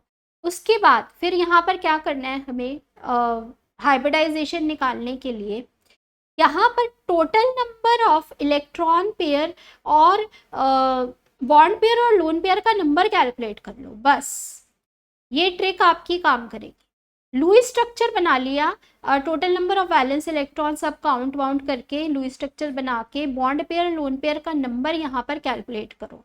ठीक है, तो इसके लिए लुईस स्ट्रक्चर बनाना आना चाहिए बस, क्योंकि यहाँ पर ज़रूरत नहीं थी, लेकिन फिर भी आपको पता होना चाहिए मोनोवैलेंट एटम कौन सा है, स्ट्रक्चर तो वहाँ भी चाहिए, लेकिन फिर भी यहाँ पर आपको चाहिए लुईस स्ट्रक्चर, और उसके बाद बॉन्ड पेयर और लोन पेयर का number. Bond pair total 3, lone pair हमारे पास में यहाँ पर और total bond pair plus lone pair 1 2 3 4 हमारे पास में यहाँ पर टोटल तो 4 इलेक्ट्रॉन पेयर है, लेकिन डबल बॉन्ड को हम एक ही इलेक्ट्रॉन पेयर की तरह रखते हैं, क्योंकि ये मल्टीपल बॉन्ड बनाता है। तो 3 इलेक्ट्रॉन पेयर्स के लिए हाइब्रिडाइजेशन 1 s की 2 p sp2, सिंपल।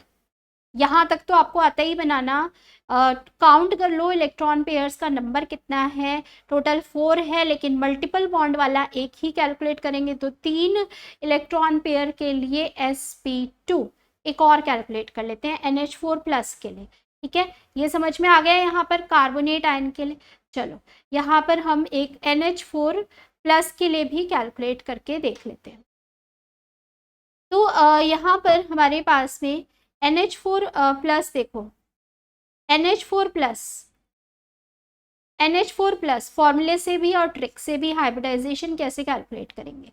तो यहाँ पर फॉर्मूला लगा दो सबसे पहले। तो हमारे पास में x का value is equal to half into valence electron minus monovalent atom हमारे पास में, ठीक है, यही था ना आपके पास में formula, valence electron plus monovalent atom plus monovalent atom minus charge on cation plus charge on anion. यहाँ पर आपने ये जो NH4 प्लस है इसका स्ट्रक्चर बना के देखो पहले। NH4 प्लस का स्ट्रक्चर बनाना पड़ेगा आपको, लुईस स्ट्रक्चर।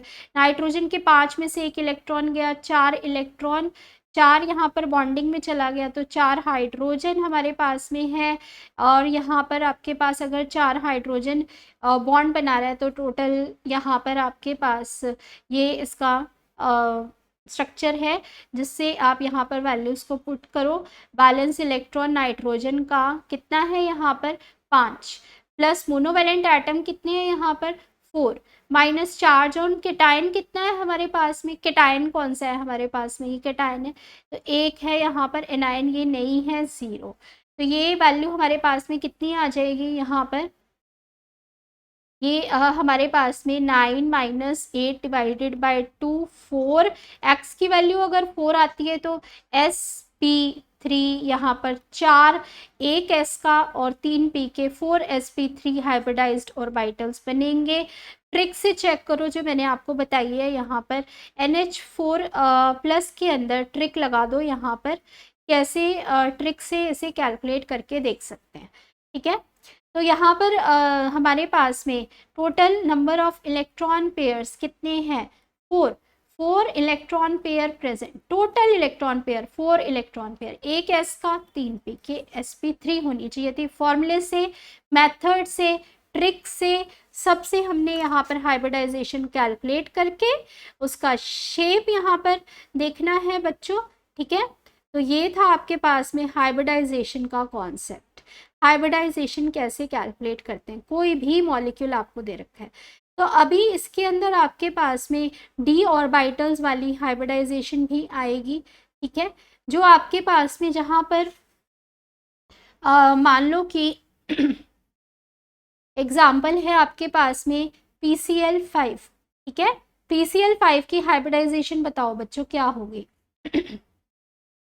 तो PCl5 की हाइब्रिडाइजेशन कैसे निकालेंगे, फॉस्फोरस के हमारे पास में यहाँ पर फॉस्फोरस के सेंट्रल एटम ये बनेगा यहाँ पर, इस फॉस्फोरस के लिए 5 यहाँ पर इसके वैलेंस इलेक्ट्रॉन है, तो यहाँ पर हाफ इंटू हमारे पास में वैलेंस इलेक्ट्रॉन इसका 5 है। मोनोवैलेंट एटम्स क्या है यहाँ पर हमारे पास में Cl मोनोवैलेंट है यहाँ पर, ठीक है।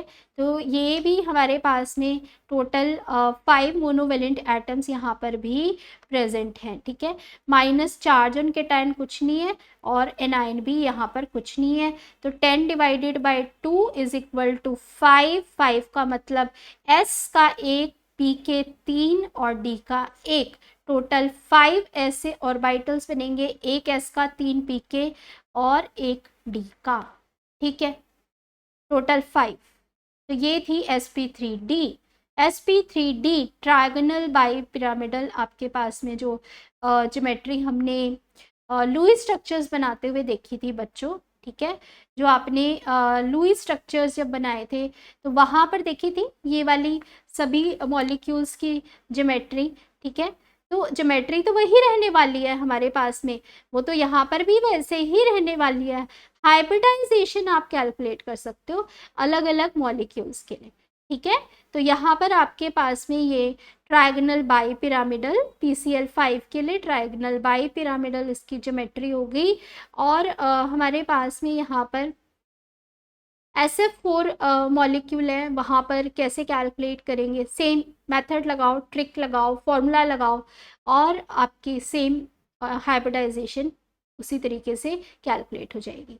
अगर आपसे शेप भी पूछता है यहाँ पर फिर से ये वाला हमारे पास में जो टेबल है NCERT का, इसको आपने ध्यान रखना है, ठीक है। तो ये था आपके पास में हाइब्रिडाइजेशन का कॉन्सेप्ट, ठीक है। ये आपके पास में हाइब्रिडाइजेशन कैसे निकालना है। इसके बाद आता है फिर बच्चों हमारे पास में नेक्स्ट है, next is MOT, molecular orbital theory, ठीक है। मॉलिक्यूलर ऑर्बिटल थ्योरी क्या कहती है कि जब हमारे पास में एटम्स आपस में कंबाइन करते हैं, तो वो कैसे कंबाइन करते हैं, यहाँ पर जब हमारे पास में एटम्स होते हैं वो हमारे पास में इन एटॉमिक ऑर्बिटल्स के अंदर प्रेजेंट होते हैं। इलेक्ट्रॉन्स इन एटॉमिक ऑर्बिटल के अंदर जाएंगे।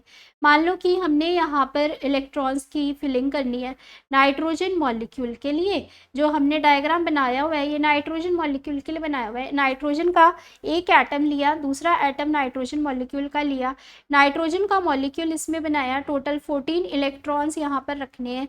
तो हमने पहले एटम्स के लिए यहाँ एटॉमिक ऑर्बिटल जो 1s2 2s2 2p3 होती है उसके इलेक्ट्रॉन्स तो यहाँ पर फिलअप कर दिए, ठीक है, 1s2 2s2 2p3, और बाकी के इलेक्ट्रॉन हमने यहाँ पर भरने स्टार्ट कर दिए 14 इलेक्ट्रॉन्स। एक ऑर्बिटल में मैक्सिमम 2-2 इलेक्ट्रॉन, तो sigma 1s sigma star 1s sigma 2s sigma star 2s पाई 2px पाई 2py sigma 2pz pi star 2px pi star 2py। जो ऑर्बिटल एक एनर्जी लेवल पे बराबर आते हैं ऐसे ऑर्बिटल्स को बोलते हैं डीजेनरेट ऑर्बिटल्स। इंक्रीजिंग ऑर्डर में यहाँ पर ये मॉलिक्यूलर ऑर्बिटल डायग्राम प्रेजेंट है, ठीक है।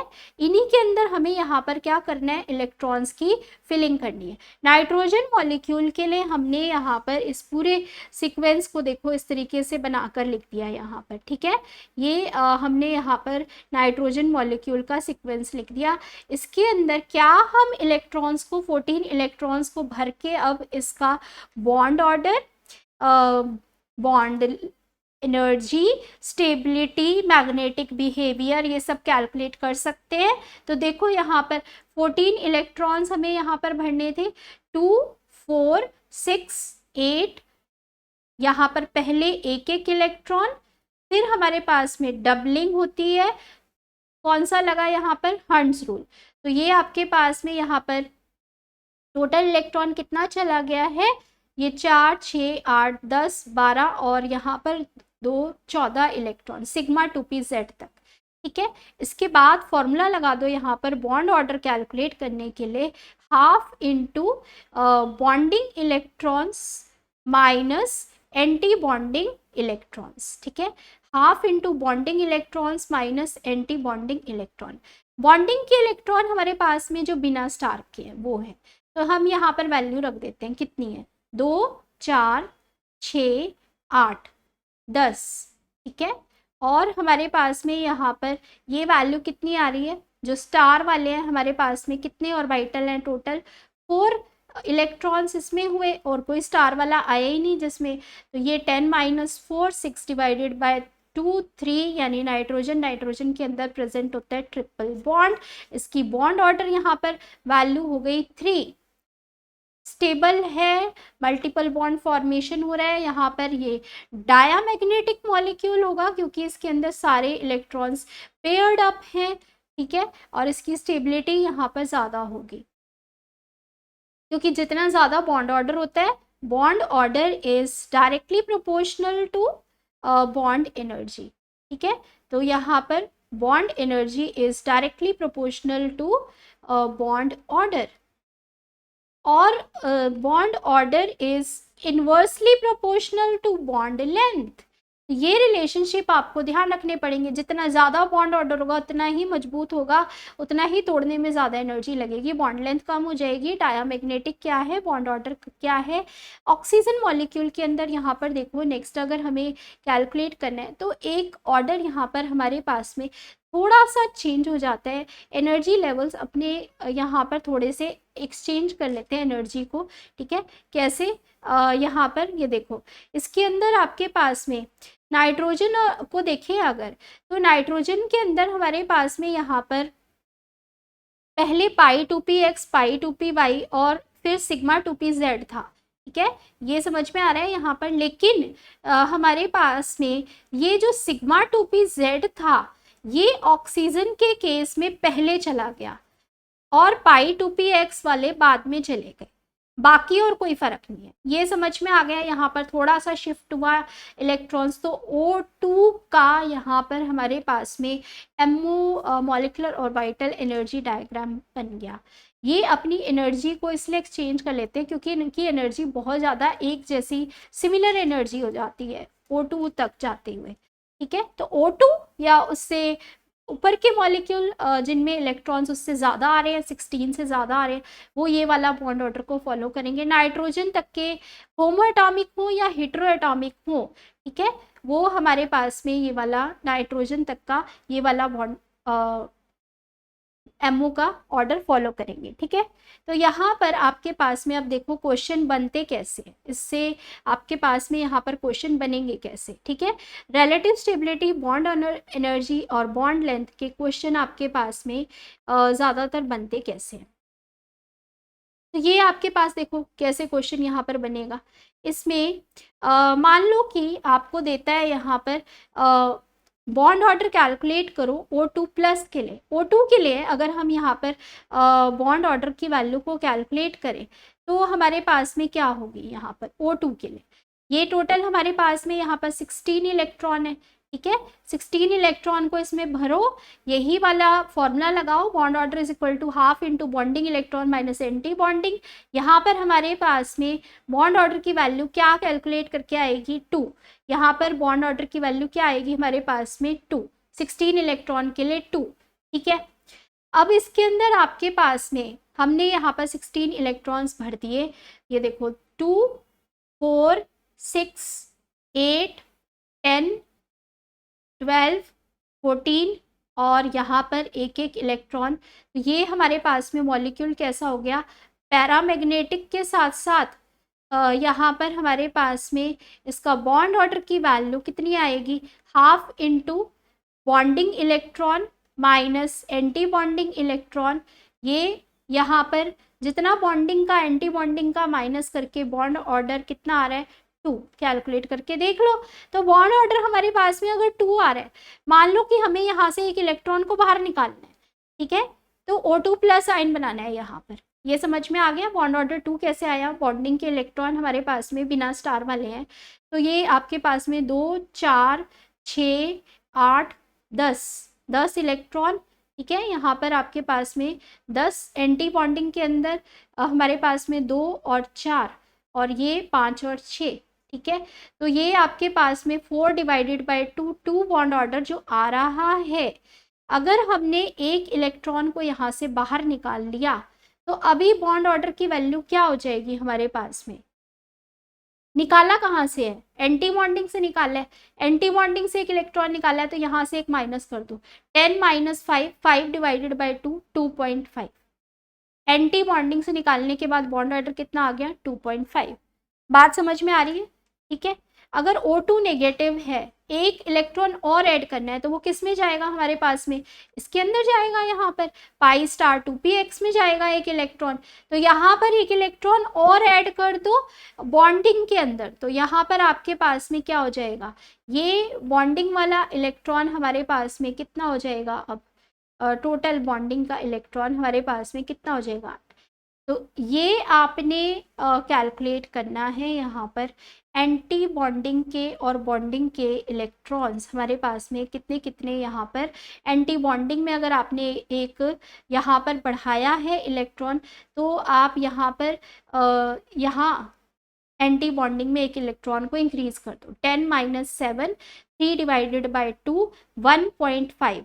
ये क्या आ गया हमारे पास में यहाँ पर बॉन्ड ऑर्डर 1.5। ठीक है, तो आपके पास यहाँ पर O2 नेगेटिव में 1.5 कैसा नेचर है इसका, यहाँ पर पैरामैग्नेटिक है। अगर O2 2 नेगेटिव के अंदर देखेंगे 2 इलेक्ट्रॉन और बढ़ा दो तो यहाँ पर आपके पास में एक इलेक्ट्रॉन इसके अंदर, एक इलेक्ट्रॉन इसके अंदर ऐड करा दिया। O2 2 नेगेटिव, दोनों एंटी बॉन्डिंग में गए हैं तो यहाँ पर 10 माइनस 8 हो जाएगा, 10 माइनस 8, 8 डिवाइडेड बाई 2।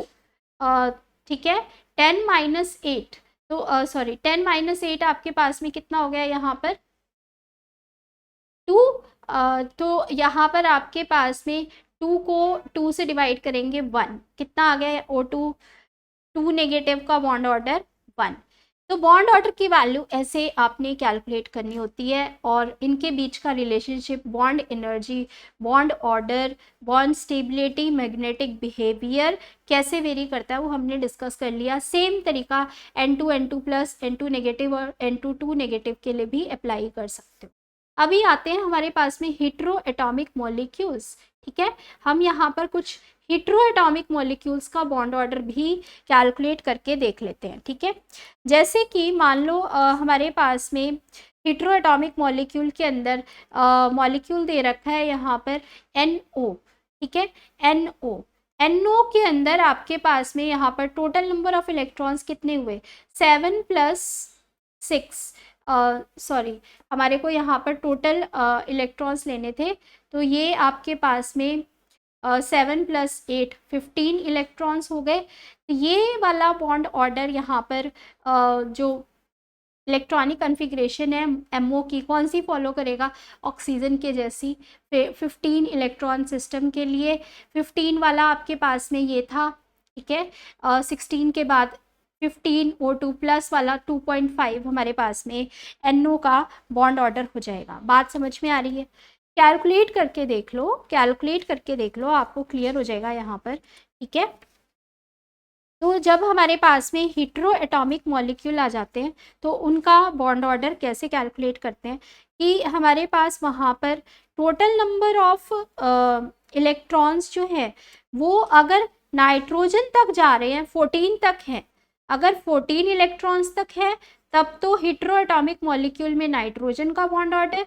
अगर 14 से ज़्यादा हो जा रहे हैं, अबव 14 हो जा रहे हैं, तो आप वहाँ पर ऑक्सीजन का बॉन्ड ऑर्डर को फॉलो करोगे। ठीक है, बात समझ में आ गई, ये चीज़ क्लियर हो गया, यहाँ पर कोई भी डाउट तो नहीं है। इसके बाद आता है बच्चों हमारे पास में यहाँ पर ये था यहाँ पर हेटेरो एटॉमिक मॉलिक्यूल्स के अंदर बॉन्ड ऑर्डर की वैल्यू को कैलकुलेट करना। ठीक है, जो कि बहुत बार और बहुत ही इंपॉर्टेंट टॉपिक है। फिर आता है आपके पास में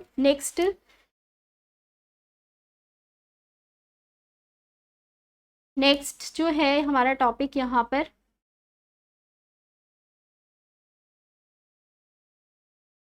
रेजोनेंस। ठीक है, नेक्स्ट इज रेजोनेंस। तो रेजोनेटिंग स्ट्रक्चर्स हम यहाँ पर कैसे ड्रॉ कर सकते हैं, ये देखो फटाफट। रेजोनेटिंग स्ट्रक्चर्स हम यहाँ पर कैसे ड्रॉ कर सकते हैं। तो जैसे कि आपने O3 मॉलिक्यूल देखा, O3 मॉलिक्यूल के अंदर जब हम रेजोनेटिंग स्ट्रक्चर्स बनाते थे तो हमारे पास में एक डबल बॉन्ड और एक सिंगल बॉन्ड प्रेजेंट है। इस डबल बॉन्ड को तो आप कहीं भी किसी भी पोजीशन पर रख सकते हो ना, ऐसा थोड़ी ना है कि यहाँ पर हम इसको यहीं पर रख सकते हैं, इसी पोजीशन पर रख सकते हैं। ठीक है, तो यही हमारे पास में कॉन्सेप्ट है रेजोनेंस का। आप यहाँ पर शिफ्टिंग कर सकते हो डबल बॉन्ड की, ऑक्सीजन के किसी भी बॉन्ड का दोनों एटम्स के बीच में। ठीक है, अभी यहाँ पर ये वाला जो डबल बॉन्ड है वो दो एटम्स के और फिर थर्ड एटम के बीच में यहाँ पर रेजोनेट कर रहा है, डबल बॉन्ड करेक्टर आ रहा है, इसको बोलते हैं रेजोनेंस हाइब्रिड। यहाँ पर इसको क्या बोलते हैं, रेजोनेंस हाइब्रिड। रेजोनेंस हाइब्रिड ये हमारे पास में क्या बोलते हैं, कैनोनिकल स्ट्रक्चर्स और रेजोनेटिंग स्ट्रक्चर्स। ठीक है, इनको हम क्या बोलते हैं, कैनोनिकल फॉर्म्स या रेजोनेटिंग स्ट्रक्चर। तो ये आपके यहाँ पर अगर मान लो कुछ रेजोनेटिंग स्ट्रक्चर्स बनाने के लिए बोला जाता है कि बनाओ, यहाँ पर इनके रेजोनेटिंग स्ट्रक्चर्स कैसे बनाएंगे। तो कार्बोनेट आयन का आपको स्ट्रक्चर पता है, हमारे पास में यहाँ पर एक डबल बॉन्ड, एक सिंगल बॉन्ड, एक सिंगल बॉन्ड और यहाँ पर ये 2 नेगेटिव चार्ज। क्या हम यहाँ पर एक और रेजोनेटिंग स्ट्रक्चर बना सकते हैं इसका, जिसमें आपके पास में ऑक्सीजन का डबल बॉन्ड की पोजीशन चेंज कर दो, ऑक्सीजन की सिंगल बॉन्ड की पोजीशन हमारे पास में यहाँ पर अलग हो जाएगी। ये आपके पास में कार्बोनेट आयन दूसरा रेजोनेटिंग, इसी तरीके से थर्ड रेजोनेटिंग स्ट्रक्चर बन जाएगा हमारे पास में। थर्ड रेजोनेटिंग स्ट्रक्चर भी तो ऐसे ही बन जाएगा। ठीक है, बात समझ में आ रही है। तो यहाँ पर भी आपके पास में ये कार्बन ऑक्सीजन के बीच में single bond, triple double bond यहाँ पर चला गया हमारे पास में, ये कार्बोनेट आयन का थर्ड रेजोनेटिंग स्ट्रक्चर बन गया। इसमें पोजीशन ऑफ एटम आपने चेंज नहीं करनी, केवल इलेक्ट्रॉन्स का पोजीशन चेंज कर सकते हो। ये रेजोनेटिंग स्ट्रक्चर्स बनाते हुए ध्यान रखना है।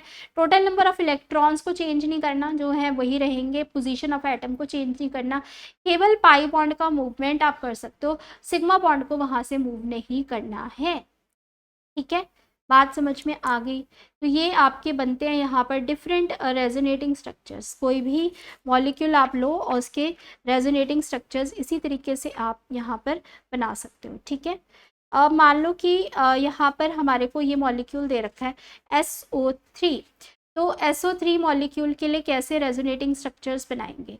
यहाँ पर आपके पास में एक डबल बॉन्ड ऑक्सीजन प्रेजेंट है, एक सिंगल बॉन्ड, यहाँ पर भी एक सिंगल बॉन्ड। ये SO3 है, SO3 के अंदर क्या डबल बॉन्ड इसी पोजीशन पे रहेगा? सेम कार्बोनेट वाली बात हो गई यहाँ पर भी आपके पास में। ठीक है ना, यहाँ पर भी आप क्या बोल सकते हो कि नहीं, हमारे पास में कोई ज़रूरी नहीं है कि यहीं पर रहेगा, ये हमारे पास में तीनों एटम्स पे जाके डीलोकलाइज हो रहा है पाई बॉन्ड। ठीक है, तो ये आपके पास में रेजोनेटिंग स्ट्रक्चर्स बनेंगे। इनको सेपरेट करते हैं हम रेजोनेंस स्ट्रक्चर्स को डबल हेडेड एरो से। तो इसी तरीके से थर्ड स्ट्रक्चर, ठीक है, NO3 नेगेटिव का स्ट्रक्चर भी इसी तरीके से बना लेंगे। अब यहाँ पर ये हमारी रेजोनेटिंग स्ट्रक्चर्स बन जाएंगे बच्चों। उसके बाद फिर हमारे पास में नेक्स्ट टॉपिक है hydrogen bonding. What is hydrogen bonding? Hydrogen bonding क्या होता है? ठीक है, हाइड्रोजन बॉन्डिंग हमारे पास में क्या होता है? जब हमारे पास में इलेक्ट्रोनेगेटिव एटम हाइड्रोजन के साथ प्रेजेंट हो, तो ये मॉलिक्यूल्स आपस में या अपने ही मॉलिक्यूल के अंदर क्या शो करते हैं? अपने मॉलिक्यूल में कोवलेंट बॉन्ड है, लेकिन दूसरे मॉलिक्यूल के साथ में क्या शो करेगा? यहाँ पर हाइड्रोजन बॉन्डिंग शो करेगा। ठीक है, तो टाइप्स ऑफ हाइड्रोजन बॉन्डिंग दो तरह की होती है हमारे पास में। यहाँ पर कौन सी? इंटरमॉलिकुलर और इंट्रा। इंट्रा जो दो यहाँ पर ग्रुप्स प्रेजेंट हैं बॉन्डिंग के लिए, हाइड्रोजन बॉन्डिंग के लिए, वो सेम मॉलिक्यूल में प्रेजेंट है। ठीक है, और इंटरमॉलिकुलर में यही एग्जांपल हो गया HF। एक इलेक्ट्रोनेगेटिव एटम होना जरूरी है, एक हाइड्रोजन एटम होना जरूरी है। यहाँ पर ऑर्थो नाइट्रोफिनोल के अंदर हमारे पास में सेम मॉलिक्यूल के अंदर ही यहाँ पर हाइड्रोजन बॉन्डिंग हो जाएगी। ठीक है ना, यहाँ पर आपके पास में ऑर्थो नाइट्रोफिनोल, ये हाइड्रोजन यहाँ पर प्रेजेंट है। हमारे पास में यहाँ पर ये ऑक्सीजन के साथ में बॉन्डिंग प्रेजेंट है नाइट्रोजन की। ठीक है, ऑर्थो नाइट्रोफिनोल के अंदर हाइड्रोजन ऑक्सीजन के साथ में ही यहाँ पर अपने ही मॉलिक्यूल में intra molecular hydrogen bonding show कर सकता है। ठीक है, या हाइड्रोक्सी बेंजोइक एसिड में भी ऐसे ही। अभी यहाँ पर इंपॉर्टेंट क्वेश्चंस देखो जो आपके बनते हैं इस टॉपिक से। हाइड्रोजन बॉन्डिंग का हमारा टॉपिक बहुत बहुत बहुत ज़्यादा इंपॉर्टेंट है। ठीक है, तो ये यहाँ पर क्वेश्चंस ज़्यादातर जो पूछे जाते हैं वो क्या पूछे जाते हैं? HF वाटर और NH3 के अंदर हाइड्रोजन बॉन्डिंग का ऑर्डर क्या होगा यहाँ पर? तो इसके अंदर देखो, यहाँ पर हमारे पास में जैसे जैसे इलेक्ट्रोनेगेटिविटी बढ़ेगी तो बॉन्ड हमारे पास में हाइड्रोजन बॉन्ड स्ट्रॉन्ग बनेगा। हाइड्रोजन बॉन्डिंग का ये ऑर्डर हो गया। हाईएस्ट बॉइलिंग पॉइंट का ऑर्डर बताओ यहाँ पर हमारे पास में क्या होगा? हाईएस्ट बॉइलिंग पॉइंट भी हमारे पास में किस चीज़ पे डिपेंड करता है कि कितना स्ट्रॉन्ग हमारे पास में वहाँ पर हाइड्रोजन बॉन्ड बना है। तो HF, HCl, HBr, HI, इसके अंदर HF के अंदर सबसे स्ट्रॉन्ग यहाँ पर हाइड्रोजन बॉन्डिंग हो रही है, तो यही हमारे पास में ऑर्डर बन के आएगा।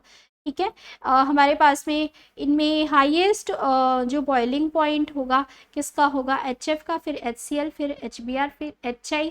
इथाइल अल्कोहल और ईथर के अंदर कंपेयर करेंगे तो ethyl alcohol hydrogen bonding show कर सकता है, तो बॉइलिंग पॉइंट यहाँ पर स्ट्रॉन्ग बॉन्डिंग प्रेजेंट है इथाइल अल्कोहल का, बॉइलिंग पॉइंट ज़्यादा हो जाएगा।